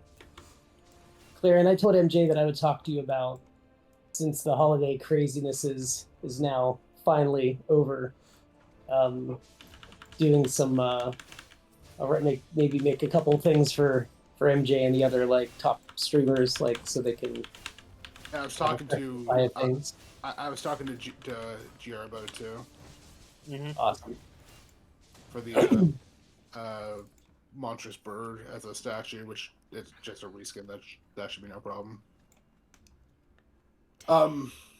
Yeah, I mean, I don't know when everybody's getting back from the holidays, so I'll find out on Monday, I assume. Well, everyone will be back in a second. Is everybody's coming back on the 2nd, you said? Oh yeah, every year. So way back in the early days of Artix Entertainment, we did the weekly releases since our inception, right? At first, it was just growing the game every week, and then it just kind of became the thing. So, in those early years, when we were all working out of my house, we would like kind of conspire to take the week from Christmas to New Year's off, and we would just kind of like, and I don't know how to communicate this because thinking of this like makes me think I was crazy. But everybody we would queue up that release a week early, so it wasn't a very big release. Like it was normally the gifts would just open, so the gifts were all made already, and then everybody would take that week off, minus emergencies and stuff, which happened a lot back in those days. And I remember like Monday rolled around, and I was out walking Daimyo, and I couldn't call anybody because everybody was off. And I always called everybody and then like I was so alone for the week. It was just silence. I didn't know what to do. I was freaking out. That's how I felt this week because I am terminally online and don't do anything else besides like either work or hang out at night. I woke up at 12 this morning, and I like flopped out of bed and like was ready for the Friday meeting, and nobody was there. So I'm like, what do I do for the rest of the day? What do I do? There's nothing to do. I'm so used to doing events. I can't spot on my stream. Claire, how does it feel running those meetings, like those rooms are packed, and you're just like, how does that feel now? The Monday morning meeting, or do you mean like the? Yeah. I think it's fine. Yeah. Some stuff could just be an email, but I still like talking to everybody and see how they're doing and make sure everybody's having a good time. I think it's important to have everybody there and make sure that everybody Oh, talks. You know, I agree, dude. If it were up to me, we wouldn't be working from home. We'd be working in an office because I think that builds. That's better for team building and cohesion. you'd have a very long commute. I would, but like I'm just saying, in an ideal world, I wish we all like actually worked in the office. That's the way it I used to be. mean- That good. And I remember back in COVID, people were actually doing interviews and talks and stuff in Animal Crossing. Well, I like I said, I know it's an unpopular opinion, but I really think working from Mhm. home kind of hurts the creative process. It does. It's good. It It absolutely does. I totally And got not lost in for this like- dungeon. I got lost in the dungeon. Yeah, Not you're just like, TV to me though. I have no idea where I suddenly was supposed to be. if you roll back to 2010, 11, what would happen every Monday? We had basically 2 meeting rooms in the lab, right? I mean, we still do, but you know, we had my room, which is the war room, right? But we had another room that was just a pure like meeting room, and I had 2 TVs put in there, so we could put the sales numbers and the online counts and everything up in the thing. And all the heads of all the games would come into that meeting room at 11 o'clock on Monday morning. It was either 11 or 11:30, because I did not get into work early. And I did not leave early either. Because normally we'd get in around like 11 or whatever, and then I'd leave at like 7 or 8 at night.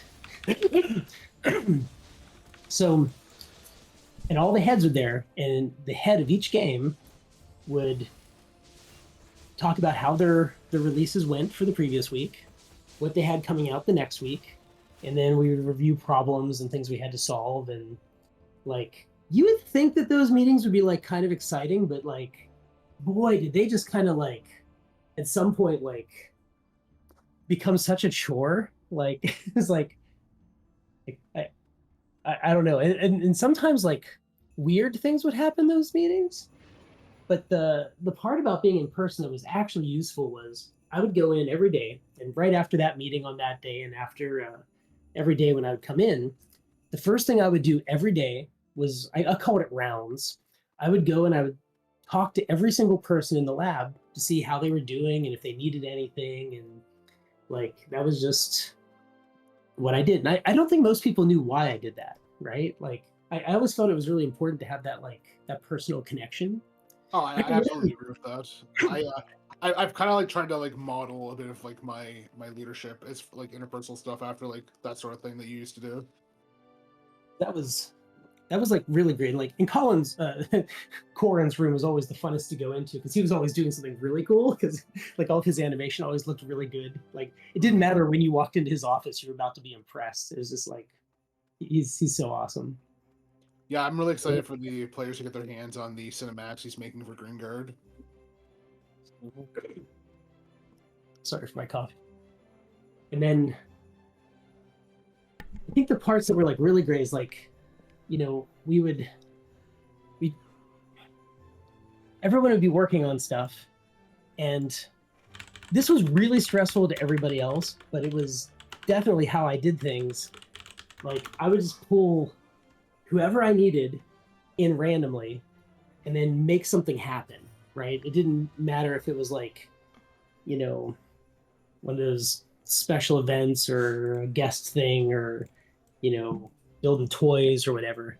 But I would just kind of like yank people into it. And then the team leads would always get really mad at me. They'd be like, stop stealing my resources. And it was always like a juggling act, but it worked because we were able to do so much. And you would think that it'd be really stressful for the people working on it, but the people who would like go work on these things, for the most part, it would like really like shake up what they were doing and make it exciting, kept everything fresh. And you know that old saying, if you want something done, ask a busy person. In that case, it would have been, you know, J6, JX, I don't know what we should call it now, JX. it's like Twitter and X, right? Like thanks politics, JX. So that dude he is like the most insane like productivity machine. So like he'll like be like crazy really busy, and you just throw something else at him, and he'll like just do it instantly. It's crazy. But everybody was always like that. I remember Kimberly Freeman from One Eyed Doll came to visit the. She went to the older office when we had the two offices in Osprey Cove. And, that was when I first met her, and then she came, a couple years later. Well, I guess they went on like tour like almost every year they came through, and they would always like stay at my place when they came through. It wasn't really convenient for them, but I really appreciated that they did it, and we'd always make sure they had a really hot home cooked meal or two, and like we had plenty of rooms back in the day. So anyway, she went to the new office, and I remember I was walking them out, and she just had this.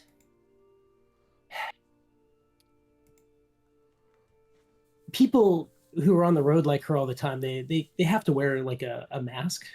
I mean, it's who they are, right? But they're it's kind of like being in character, right? Because you can never like disappoint people, right? You gotta be that version of yourself. You can't let them see you sad, angry, or And I just saw the mask like completely come off, and she said how incredibly lucky that we are, and then she said some very nice things, and but that like she saw everybody up there like working in like harmony and like that vibe that was in the office, which I took for granted until she said something. I didn't realize that it just wasn't that way everywhere. Like we genuinely liked working together. And shame on anybody that tries to tell stories about otherwise. Like 95% of the time, like it was pretty awesome in that office, or more. I mean, you would think with the rumors people share that we were all at each other's throats all the time. Yeah, that was never the case. Like we had a couple bad moments, but like normally they were just like events that happened that like triggered something. But that just wasn't the perpetual vibe. And what feels great, right, is when you're growing and things are going the right way. What feels bad are when things are sliding backwards and the workload's too much. And that's not unique to us. Look at how many AAA game studios don't exist anymore. And we had this one new guy, and he joined us right as we were on the local Fox News. And I remember how proud he said he was of being there, because like we were just all these things we were doing just kind of like happening. And I'm sorry, I really just kind of delved into a TED talk, but I think this is where it's going, is that like I think back in those days we really had kind of like a white belt mind, the beginner's mind. Like nobody ever expected anything of me, right? Like I was always the stupidest person. I was always the, least likely to succeed, I guess, and I never felt like I had anything to lose. So I never felt like, oh, I can't do anything, because I'm like, well, like I'm not going to become a doctor. I'm not going to be, solving these big world problems, but I can make you laugh. And I would just kind of do these things. I kind of do things despite all the people that like hated on me so hard when I was in like high school, and the teachers that kind of looked down on me, and like kind of proving people wrong was like I think that was the secret sauce, the fire. And when Artix Entertainment, started, we just kept doing kept one-upping everything, because I had this like team of superheroes that were just like coming from all over the place from the community, just joining us and pitching in and making this stuff happen. And we started making the toys, and we did the card game, and like we did the Moglins, and we made Hero Mart, and we made Venture Quest, Dragon Fable, and Hero Smash, and like the Deddy game, the like Fire Spawn game, the Moglin Punter game. Like, we made so many games. And it's kind of weird. Like, nobody ever asked us to make any of these things. Like, nobody like said, hey, go do this. We just did it. And every time we would do something, we just wanted to do more and make it bigger and crazier. And AQ Worlds being an MMO was super crazy. I mean, it was on a New Year's, right? Because we were talking about New Year's just a few minutes ago.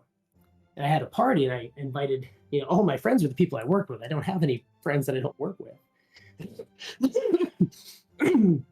And I said, hey, bring your laptops. And they're like, huh? And there was a new rule cast after this particular party, but we wrote an announcement post on New Year's. That's what we did at like the stroke of midnight. We put a post that, hey, we're going to make our next game, and it's going to be a massively multiplayer version of Adventure Quest that runs in your browser. And they're all looking at me, and they're like, do you have a plan for this? I'm like, I have a reasonable idea of how we might be able to do it. And then we just did it. Within like 4 months, we had a prototype, and it was like live. Like, we moved it. It was good. It was called Heroes of War, or something like that. No, I think it was called Adventure Quest Worlds. He's thinking of Legends of Lore for the AQ3D. Oh, that was the 3D one. No, this was back when, this is 2008. MechQuest had just launched a couple months prior in October. All of our games launched in October. And, MechQuest did really, really well out of the box. Like, it was very successful. And Clarion, I can't tag you on photos. Huh? I can't tag you on photos on Twitter. Why not? It won't allow me. It says you don't allow it. You gotta get your shields up. You gotta drop your shields. People tag me all the time. I just reposted a bunch of stuff people tagged me in. I finally found my sip of cocoa emote. I love the Eddie emote. It's a great emote. I think after Adventure Quest Worlds, we had appeared in magazines, we had cards in stores, I think people saw us as a real company at that point. Actually, I don't think that's what did it. Not one of those fake companies. People saw pictures of our office and started taking us seriously, right? Because up until then, like, you guys know anything about Kingdom of Loathing? I think I've heard the name. I heard the name of it too. Really super creative band of guys. They made a stick figure text graphic adventure on the web. Super, super funny game. And they had a booth at Dragon Con, and I knew who they were from before because, like, if you kind of go back to those early 2000s, you had Puzzle Pirates, you had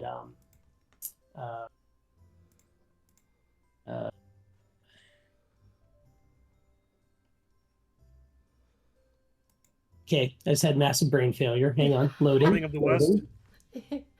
You can see it spiraling now. Suddenly. Well, I'm getting to that age. So, Puzzle Pirates and Adventure Quest and Miniclip and RuneScape, like they're just like Habbo Hotel.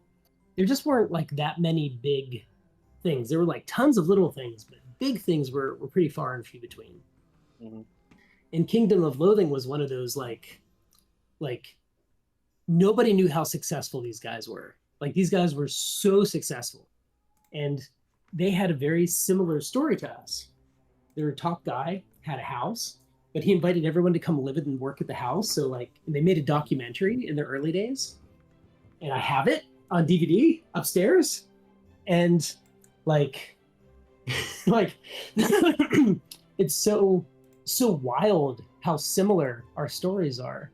And I don't know what happened to them after, because they did go on to make a bunch of very, very successful Steam games, West of Loathing and Shadows Over Loathing. And I don't know about their team or what their setup looks like anymore. But that era was really scary, fun. After we made Adventure Quest Worlds, we got contacted by Copa, and they sent a pretty big threat to us because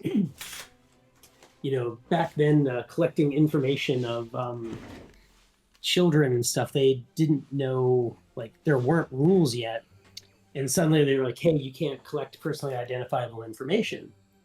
And I'm like, oh. Okay, and I remember like the communications back and forth, because I'm very agreeable. I'll make anything work. I always follow the rules. I try to always follow the rules. And I'm like, okay, well, what do we do? Because we do ask, and we'd always asked what their birthday was. We have them drop get their age from a drop down. Like, no, that's not good enough. You have to enter in a birth date. I said, oh, okay. I was like, well, I asked the email and the birth date, and they said, well, the birth date is personally identifiable information. Yes. So I need to ask for the birth date, but I can't store the birth date. Like, and the rules got really complicated, and it was us and Club Penguin that kind of went first solving this, and Club Penguin probably was the reason we got contacted, because they probably got hit first and then immediately were like, hey, go talk to them, So eventually I came up with a really grand idea. I'm like, okay, wait. So first you have to find out if they're old enough. And if they're not old enough, you have to get their parents' email to basically get approval. But we could also just not collect any information that's personally identifiable, just let them play. And then when they go to upgrade, only the parent can make the payment. So at that time, we can collect the parents' email address and stuff, and then it becomes a legitimate account. So that worked. Boy, was that stressful. Like, we went through a couple, like, when we got the cease and desist on the use of superhero for Superhero Quest from DC and Marvel. My initial reaction, I was like, we're gonna fight, let's take it, because it would have been great publicity. Like, let's fight, let's go. And they're like, no, don't do this one. I know what you're thinking. Bad idea, don't do it. Your legal bills are gonna skyrocket, you're gonna lose anyways. I'm like, I know, but it's like, no, just change the name. I don't wanna change the name. I own superheroquest.com. Doesn't matter, change the name. Oh. I was really mad about that. I'm surprised that DC and Marvel never attacked the Hero City. You mean City Heroes? Hero City, City of Heroes, yeah. The City Heroes. They did. That's why they weren't allowed to have capes early on. They said their superheroes weren't allowed to have capes. Like, the DC Marvel kind of coalition was protecting the superhero space so hard that it was anti-competitive is what it was. Oh, absolutely. Like, Nintendo all its patents now. Yeah. I'm glad to pop out though, guys. So I will talk to you later. Thanks for having me on though. I appreciate it. See you later, boss. Thanks, See you, Chief. Thanks for being here. That's head paladin to you, sir. See you, head paladin, sir. Talk to you later. Bye. Have a wonderful day. Later. Later days. It's like at some point people need a Friday night, right? Mm-hmm. No, I don't. Sitting there sipping your endless jumbo coffee. Yep, I am just hanging out. 40 ounce Tell me coffee. if I sound crazy here. Actually, don't. Just tell me what you think of this. So I think what happened was, like, people started kind of treating us like a real game company, right? Mhm. And we did go through a transition, because we used to be very, very, very close to our player base. Like, everyone in the company was we were on the forums, we were on Twitter, we were just super, super close. And I mean, nothing's unique to us. The environment changed out there. All the game companies got that toxic thing. Everyone kind of got pushed off of social media, and now everybody has community managers and stuff, right? Mm-hmm. Like that world that we came from doesn't seem to exist anymore. I mean, maybe somebody starts up something new and starts out that way, but everybody kind of goes through the same cycle, right? It's a matter of time until, Matter of time everything becomes the way it is now. Yeah. And I think what happened was that we kind of threw the baby out with the dish bathwater, threw the baby out with the bathwater on this one, where like we lost the thing that was our superpower. And instead of like, you got to be careful never to believe your own press releases, right? Like, everyone's like, oh, you're like this big company. And like, I guess, we're not a small company, but like, I don't think you can think that way. I think you got to be like, you always have to have that white belt beginner mindset. You can't ever be scared of doing stuff. And I've said no to like so many projects and things. I mean, mostly because we don't have the resources, but we're trying to get Infinity done. But I think this year, I think we kind of got to throw like all that logic and stuff to the side and just be really based and just like go back to like really making crazy stuff in our games, like not for the sake of being like outrageous, but like delivering things that really are amusing and fun to be a part of and memorable and form an actual connection with the players again. Like the big chicken cow event. That would work. That was great. Yeah, everybody was like realizing, what is the meteor? What is this meteor? Wait, why is it getting closer? Like, what is it? All that. Would you say, and I know you guys are like really into AQ3D, but talking about like other games for a second, would you say that short, really memorable, action-packed, but like short experiences, would you find them very desirable for like games that were like, one-offs that you could complete in like maybe like 2 hours, every achievement, everything, but it's a really dense, interesting, like super special experience? Out of the a lot of games I've played, depends on the situation for short stuff like that. Stanley Parable is a good example of this. Stanley Parables like that, or Portal. Portal in 4 hours, great, super unbelievable experience in Portal. Portal's good, and just there's a whole bunch of stuff like that. Or if it's a one-off, okay, but it depends on the situation. It can't be just. It has to be made right if it's short. It has to be memorable. If it's not memorable, then it won't work. Yeah. See, I went to a convention a couple weeks ago, and I took I made copies of Backwards Quest, Pizza Portal, Necronancy, and I had my Dungeons and Demons. These are all my NES games that I made. I didn't make them alone. I made them with Dale Coop and FJ and Rafternaut. And Dungeons and Doom Nights is like my magnum opus, right? Like that game is huge. With the rock music to it. Yeah. It's like it's a massive, deep, fun, funny, very fulfilling game. Like it was my Legend of Zelda / Castlevania 2. Yep. And when anybody would come up to the booth and I would talk about the games, I just assumed that everybody wanted that experience. But people played Pizza Portals and Backwards Quest and they're like, oh my God, I need this. I'm like, well, I mean, are you sure? Because like, that's a lot of money for something that's literally like, 20, 25, 30 minutes to play. Like the one guy goes, hey, I know you put a lot of work into Dungeons and Doom Nights, but I just don't have the time for something like that. I really want an experience like this. I'm thinking it's back. Good.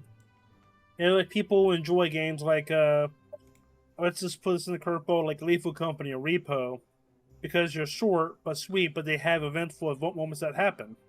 They're good for if you don't have enough time going on, and you can just crank it up quickly and play. Repo is so And- fun. It is stuff like that. But if I want to have a good, more like better experience, a more deeper experience, and play a game with story, like AQ3D or Skyrim or something with a good, steeper story. If I want to just hang out quickly with my buddies for a quick few hours and play Faithful Company or something. But if I want to play with some more deeper meaning, I play like, MMOs or something. I Yeah. really Like, I like. think Skyrim is like a category 1A, like prime, like super awesome game. And all of the things that aren't right with it are part of its charm. It's it's a world that you can live in. And it's so fun. And then you have something like Portal, which is an experience, right? It's not as It long, is very experienced. Yeah. and it's something that you remember. Mm-hmm. And then there's like, I think there's like an endless sea of shovelware out there that are just, you know, Yeah. and I hate using that particular term, right? Because I've met a lot of people who've made games that they're very, very proud of and they worked really, really hard on. Mm-hmm. But when put in contrast with other things out there, they're not that interesting, right? Yeah. Like, Hard. Well, learn is it's difficult. You can't compare everything with everything. If you did, it'd be a crazy. It's difficult to compare stuff with everything else. yeah. So you got to look at something of what it is and compare it by the things that are relative Close to to it. it. Right So- to it, like Yeah. Go ahead. when you think of RPG, you think of something turn-based, so you think of Pokemon. So, but if you go from there. But if you think of something action-based, you don't think of Pokemon because Pokemon's not action-based; it's turn-based. No, I'm thinking like Diablo, right? Something And like normally that. the one that came first or the one that ends up being best is the one that all things of that genre are compared. Mm-hmm. Like Vampire Survivors carved out a new niche, right? Yeah, and it started that Fortnite started battle royales in a full swing, and stuff like that. But you can't So- compare a game that's not close to it. Back in the earlier days of Artix Entertainment, we were making these games kind of on the side for Mhm. fun, like Undead Assault and Mogler Punter and stuff. And I think it was my father was the one that said, he's like, hey, why don't you, put a button for, Adventure Quest on that game, and then just go put that game everywhere because this is like a really good game. Like, Undead Assault was like the first one we made, and it took us about a month to make that. We're still doing the weekly releases, but we got this done in between. I enjoy the game. Yeah, that was Cicero Zoom and I made that one. And that game Mhm. is alone was responsible for like 3 to 5 million players. Mm-hmm. We got 3 to 5 million signups because of that game. It's Now, you simple, also have to look sweet. at of it. It's simple, sweet. It's like a restaurant that serves only sandwiches and pizzas. It's there. It tells you what it is, and people enjoy it. Yeah. Okay. Artix, And I you have can, 2 ideas for you. 2 things. Okay, one of them is a mini game Moglin Haunted House. Sneaky and spooky. like Five Nights at Freddy's with Moglins. Mm. It's the sneaking around, the trying to get to things. And you need to, if you do not know this game, the annual Ghost Town Pumpkin Festival. Have Oh, you I know that seen one. Party. That Where it's a. It's open just for October. It's one guy who makes it.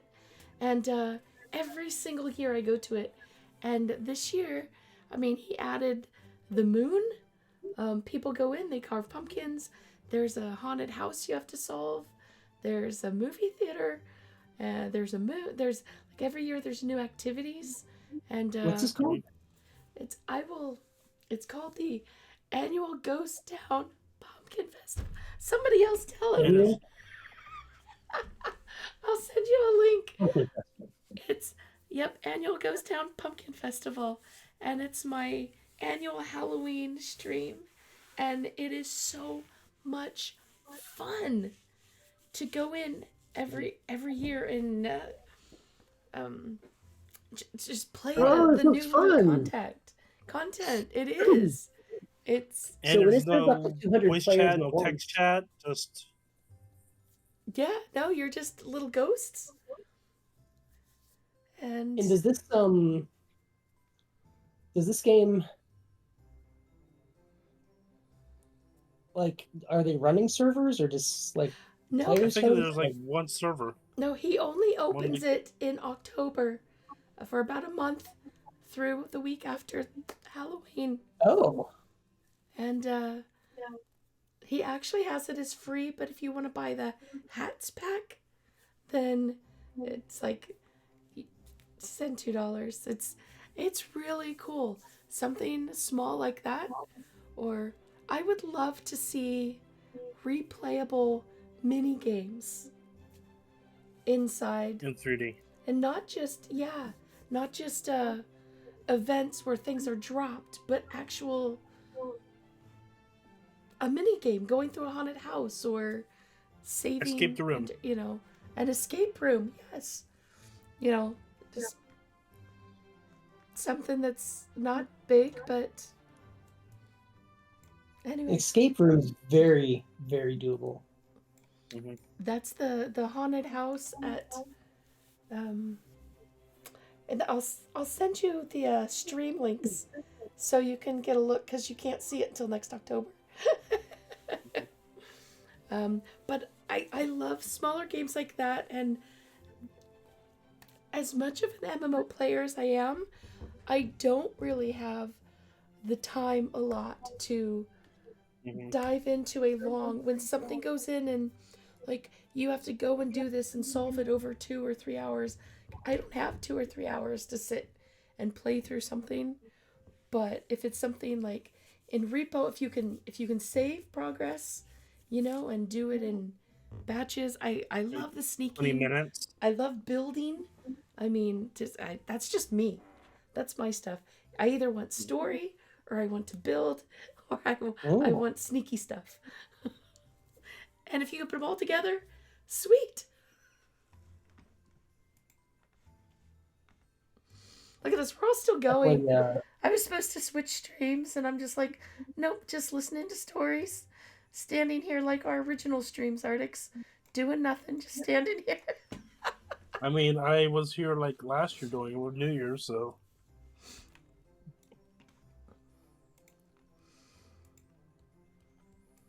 Really talking with you. Yeah, what about any viewers? I haven't seen much in chat. People had any questions or ideas to... I'm like jealous of some of these sweaters that keep walking up to me here in game. I like my tangled lights. I like my hot cocoa. Yeah, I'm sitting there sipping hot cocoa. That's all I'm doing nowadays. And there's the coffee one. Is there a It's coffee not in one? the game yet. It's not in the game yet. Oh. Yeah, well, I can't do coffee. I can drink cocoa, though. Of course, I guess my, doesn't matter my personal things. Some of the games take a drink of something and they pass out drunk, and you're like, oh, well, there you go. Like that Lord of the Rings Online. Guild Wars 2 does it too, and Winter's Day stuff. I don't think we should probably have drunk people falling over in AQ3D, though. I mean, we have the Moglenberry. Fermented Moglenberry juice. It could be quite a thing.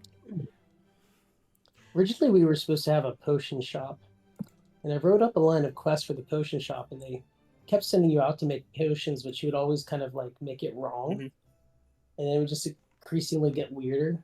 I guess that's the formula for everything, right? I mean, Everything goes wrong. it- Everything gets weird. It has a happy ending. I mean, we do have a little potion story quest line here about guys that obsessed with potions. But none of them like change your hair and hair color or anything, right? Turn you into slime.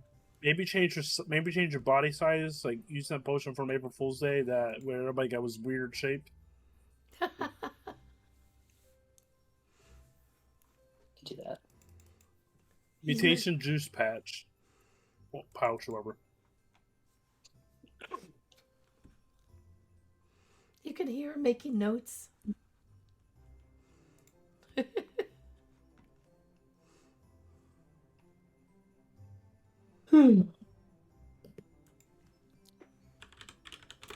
Did you I know you don't play any of the new Mech Warriors, but did you see that all the Mech Warrior expansions dropped, MJ? Yes. Yeah, I have not played those very much. So I played the new Wolves expansion, and I'm a huge BattleTech fan, like no question.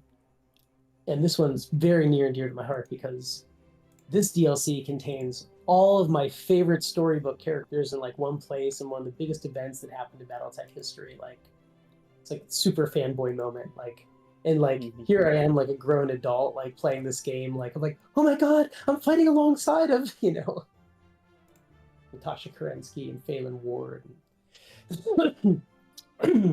So I was really into it, and I beat it on Elite, which the game has like basically like easy, normal, Elite, and then there's Trueborn, which is like if you're crazy mode. And it was such good level design. It was so fun that after I finished, I'm like, I'm gonna beat this game on Trueborn. Oh. And I knew it was gonna be really hard, so I got Dage and Warlick and Zoom to all like log in and like play the missions with me. And we did really, really good. And then when I got the achievement for beating it on Trueborn, like at the time only 0.1% of players had gotten that achievement. And I'm like, maybe I should get all the achievements in this game. So last week I was doing that, right? So at night I would go and just play Mech Warrior with Warlick and the guys. And I finally managed to get every achievement in the game as of 2 nights ago. And I can't remember the last time I played a game that hard. Like I was like that. I connected with the game like so much, and like I felt it, That's awesome. That's rare nowadays.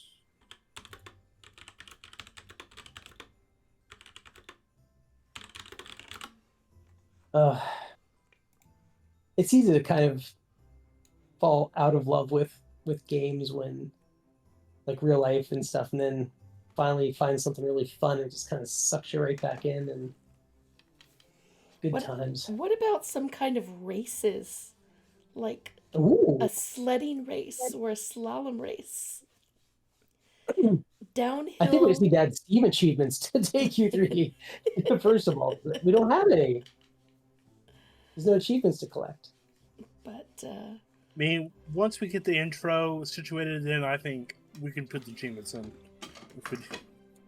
Racing would be pretty easy.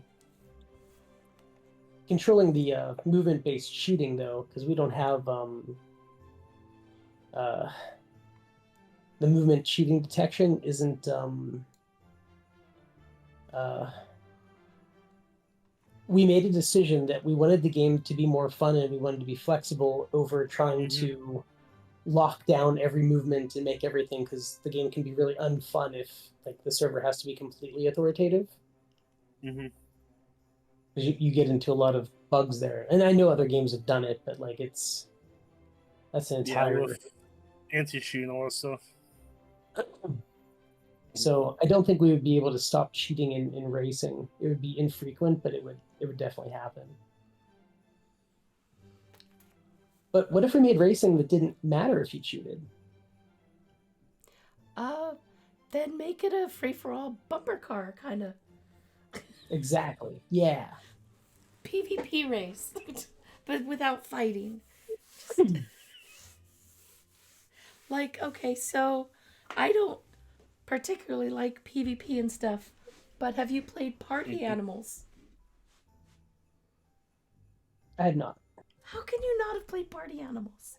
It's a symmetric above battle royale style game. Okay. Oh, okay.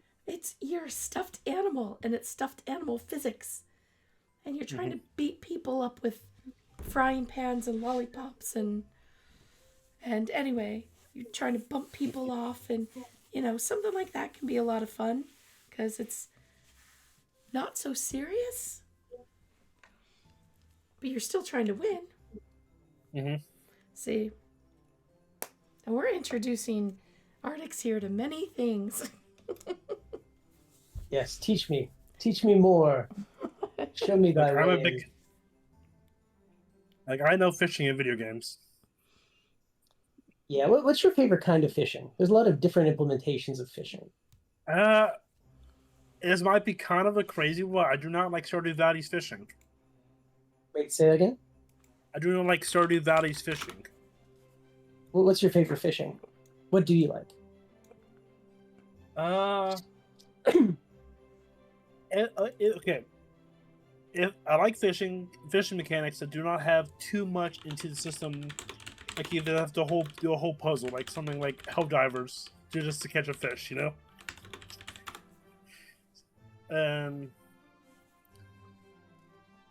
If it's simple but sweet, but not too simple where you can just cast and just do nothing, like AFK fishing.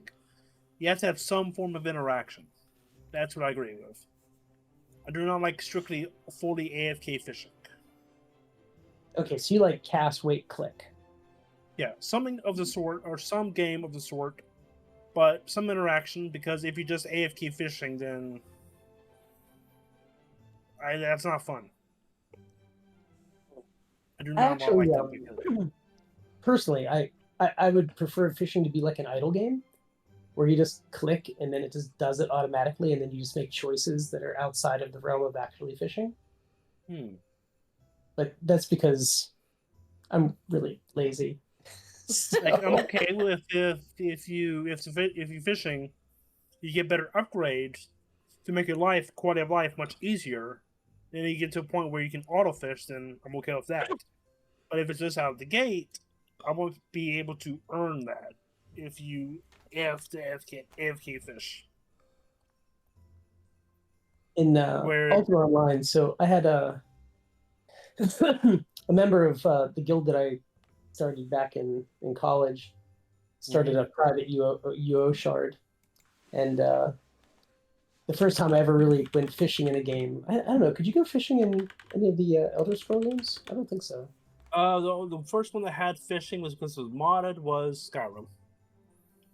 It is in Elder Scrolls Online. And that too. It was added to Skyrim because of a community version, whatever. Community patch was officially added. So, that and Elder Scrolls Online. So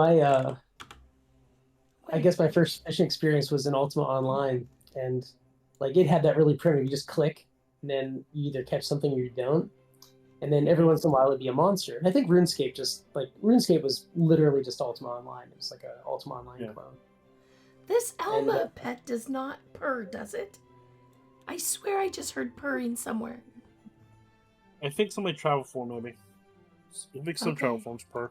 Sorry, didn't mean to interrupt. It's okay. It happens. I go crazy sometimes too. Don't worry. Kitty, purr! It's, Don't let it happen again, okay? Squirrel. Squirrel. Wait, what did you say? Squirrel. Squirrel. When something distracts your attention, like shiny or squirrel. I'm easily distracted, and you override anything that I say, so that's okay. I do not. I've tried to be quiet. This is not by choice, but yeah. I have no power here. This is your world. You control it. You control the horizontal. You control the vertical. I don't remember how the rest of the intro goes. I don't know.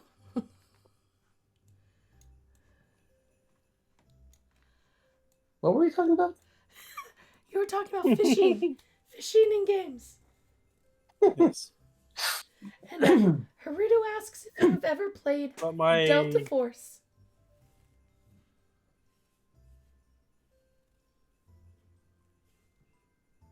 Ooh, police cars are reeling by. Blazing. We talking about the Smurfs? no fishing. You're talking about fishing. Heard us talking about Delta Pretty much the Force. same thing. Oh, I'm that'd be the talking about Smurfs. cats. So, the guy who Twilly was derived from, because his game name was Twilight, and everybody called him Twilly, and he always kind of acted adorable. And Twilly was fishing on this private UO shard that Spectre was running, and whoever created this server, they didn't implement stacking yet, and we're pretty sure that Twilly was botting because the server started running really, really, really slow. And Spectre was trying to diagnose what was happening, and he saw that Twilly was online. And Twilly had 50,000 unstacked fish cakes in his inventory. Oh my gosh. That was peak gaming. That is insane. Oh, that sounds like a giant lag issue. Holy cow. Okay, so back in those old days, right? Like what we did to the Krieger Guild was founded on me pilfering all these like kind of ideas from BattleTech, and then like trying to make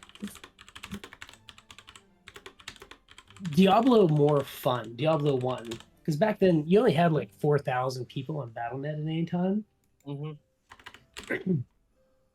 And the Krieger Guild was like, you know, it had a 2,000 members at its like peak.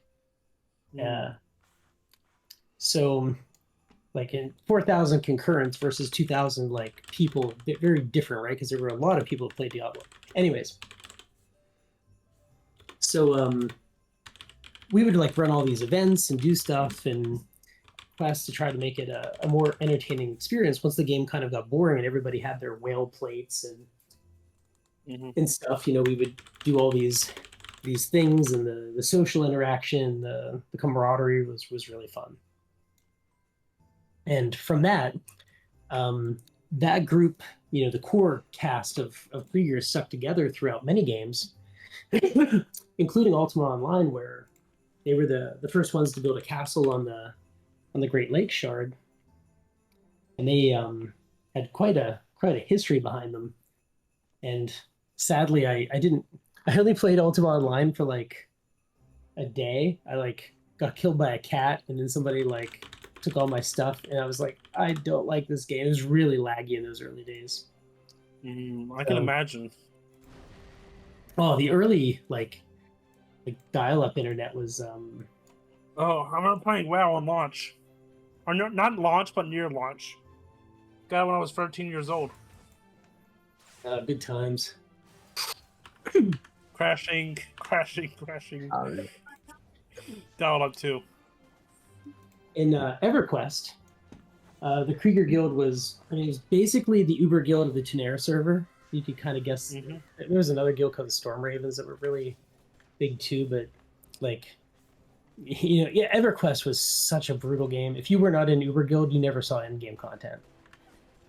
Like, because the in-game people, like, it's, you know, WoW did so many things right, and it solved problems because the previous, you know, like Meridian 59 was like the first like MMO, right? The first graphical MMO. Not, like MUDs were technically the first MMO, like BBS and Telnet MUDs, but Meridian 59 and then EverQuest.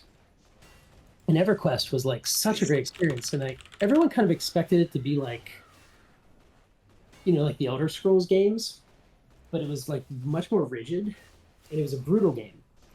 You really couldn't fight a monster by yourself once you were over level 5. You had to have a group of like 5 people. Or was it 6? Whatever it was. And your you're basically like, you know, if you died, you lost like a day's worth of experience. So death was really punishing. So everybody like camped out, played it safe, and all you do would kill a monster, somebody would pull, you'd kill it, and then everyone would sit down and rest for like a minute or two, and then you go do it again. And that was the entire game loop of that game. And if you try doing dungeons, because you did have to do dungeons to get some of the more, and you didn't really like, you didn't like do a dungeon run. There were just monsters in certain rooms, and you tried to survive to the rooms, and then you'd camp that monster.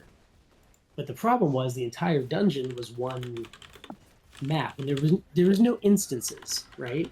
So there was one dungeon, and every player in the world, and if the dungeon happened to be full, you just couldn't go in. And zones filled up sometimes.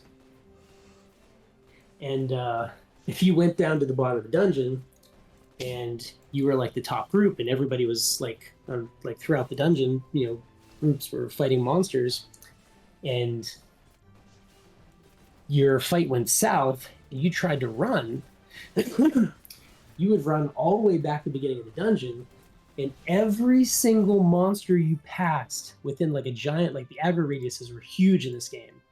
Every single monster would aggro and follow you. And it was customary to yell choo-choo because you were about to train the entrance. Aggro train. Yeah. Yeah. And any new players at the beginning of the dungeon, they never knew what was coming, right? They would just get destroyed. And I remember being destroyed, like, just get completely run over by these, like the entire dungeon would basically end up at the beginning of the dungeon. There was this place called Castle Mistmore. Giant vampire castle.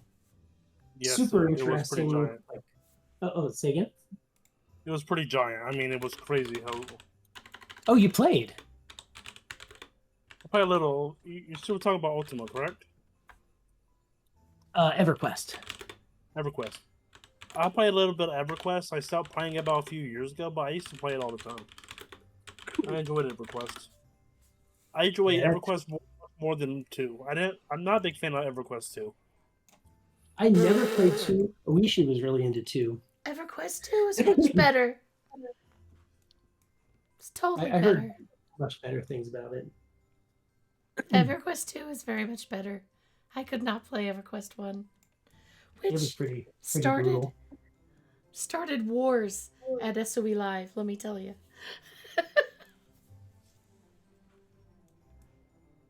I might give EverQuest 2 a good shot sometime in the future, but not now. I'm focused on AQ3D, you know, for as my main MMO. Oh, well, I mean, yeah. There's problems with it now. Don't try it now. Stay with AQ3D. Yeah. So one of the problems with EverQuest was if you were like a new player and you weren't in a guild and you didn't have like, you know, an entire year of time to sit in front of the computer, like you were basically never going to see anything in that game. You get left behind so fast, it's not even funny. Yeah. So, and I was not one of the top players in EverQuest or the guild. My girlfriend at the time was. When I met the John Smedley, who was the CEO of Sony Online Entertainment at the time, and I told him who my girlfriend was. She was the one that was the first one to solve the cleric epic holy water sprinkler thing. Like that was a very tight community. Like, you know, like that they did their big ultimate weapon thing, and they were very, very hard to solve, and nobody knew the answers, and everyone was kind of working with and against each other to do it. And then I don't know, I got a whole bunch of like not so humble brag stories about EverQuest and the Krieger Guild's achievements there. But what I did, because I was much lower level, and I was really like I saw everything because I saw through her screen, but I was really into like spending my time in the starting towns, creating these kind of like special events for new players. See, all the high level Kriegers would go and get all of like these like high level items, and they couldn't use them, and they would give them to me, and they knew I ran events, and I would give these like really epic items, like like dragon gear that like nobody needed anymore to like like high level stuff, but not the top tier, but still decent high level. well, I was doing events for like very new players, right? Mm-hmm. In fact, I feel a little bit bad about this. I still have the first red dragon breastplate that ever dropped off of that first dragon sitting on my character. And Wow. but what I would do is I'd have a whole bunch of characters logged in around the city, and I would talk to somebody, and I'd be role playing whatever my character was. I was a old woman that was looking for her lost son, or an old man, or lost person. And then I would send them to a location, and then I would log in on that character, wait for them, they'd show up, and then I'd give them items to take to another character. And then it would always culminate, they had these like little PvP arenas. And it would always culminate in a thing where I'd have like my PvP characters, so they would go there and like fight them. And boy, sometimes it was really hard to like not accidentally kill them so that they could win. Sometimes like wisdom is gained over the experience of doing stuff, right? So like I found that like you didn't want to do this with too low of players, but you didn't want to do it too high. So there was like a sweet spot where somebody had a certain amount of skill where anyways, and at the end they'd get this really good item, and they'd never know how good the item was. They were like really, really nice items. But there were these two role-playing guilds. One guild was one was like good aligned and one was evil aligned. And we did this giant multi-guild like basically raid sized event where we would have like 4 or 5 parties worth of characters, and we'd go to these places, and they were all like really super low levels, but I'd bring some pitch hitters from Krieger in so that we could handle anything. And like it was like a field trip, right? And the quest took us to like all of the most exotic dungeons around the world. And we went to that underwater dungeon. We went to all the the places, the highest level places that you could go without needing to like get the keys to go into like the planes and stuff. And anyways, I really loved running events like that. And that was kind of the inspiration. So when I started working on Adventure Quest, I wanted to build experiences like that were like live, like happening.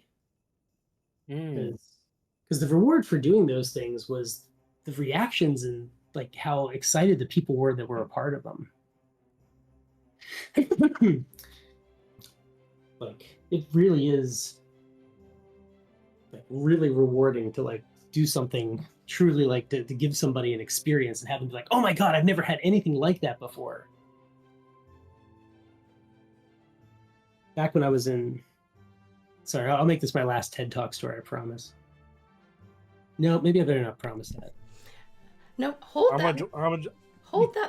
You just cut me off when it's time for me to stop talking. You're in charge. No, you just hold that thought for 1 second because I gotta do a swap. But live events are running roleplay live events are the greatest thing ever. I will be right back, and then you guys are switching, and then I've got to talk to you about something, Artix. Don't go anywhere. Stay right here, all of you. Be right back. Okay, this is crazy, everyone, but we are finally going to call it our weird Boxing Day stream here on OPTV is going to be finishing up, but we'll continue with their stories and more if you want to follow us on the raid. But if you want to join us more on massiveop.com, feel free to jump there. And of course, thank you so much for all your support, everybody. Please take care, be well, and know that I think you are all so amazing, and I'm glad I get to see you all one more time this year. So come back for Artix's birthday and end of the New Year's celebration on the 31st. and hope to see you then. So, toodles!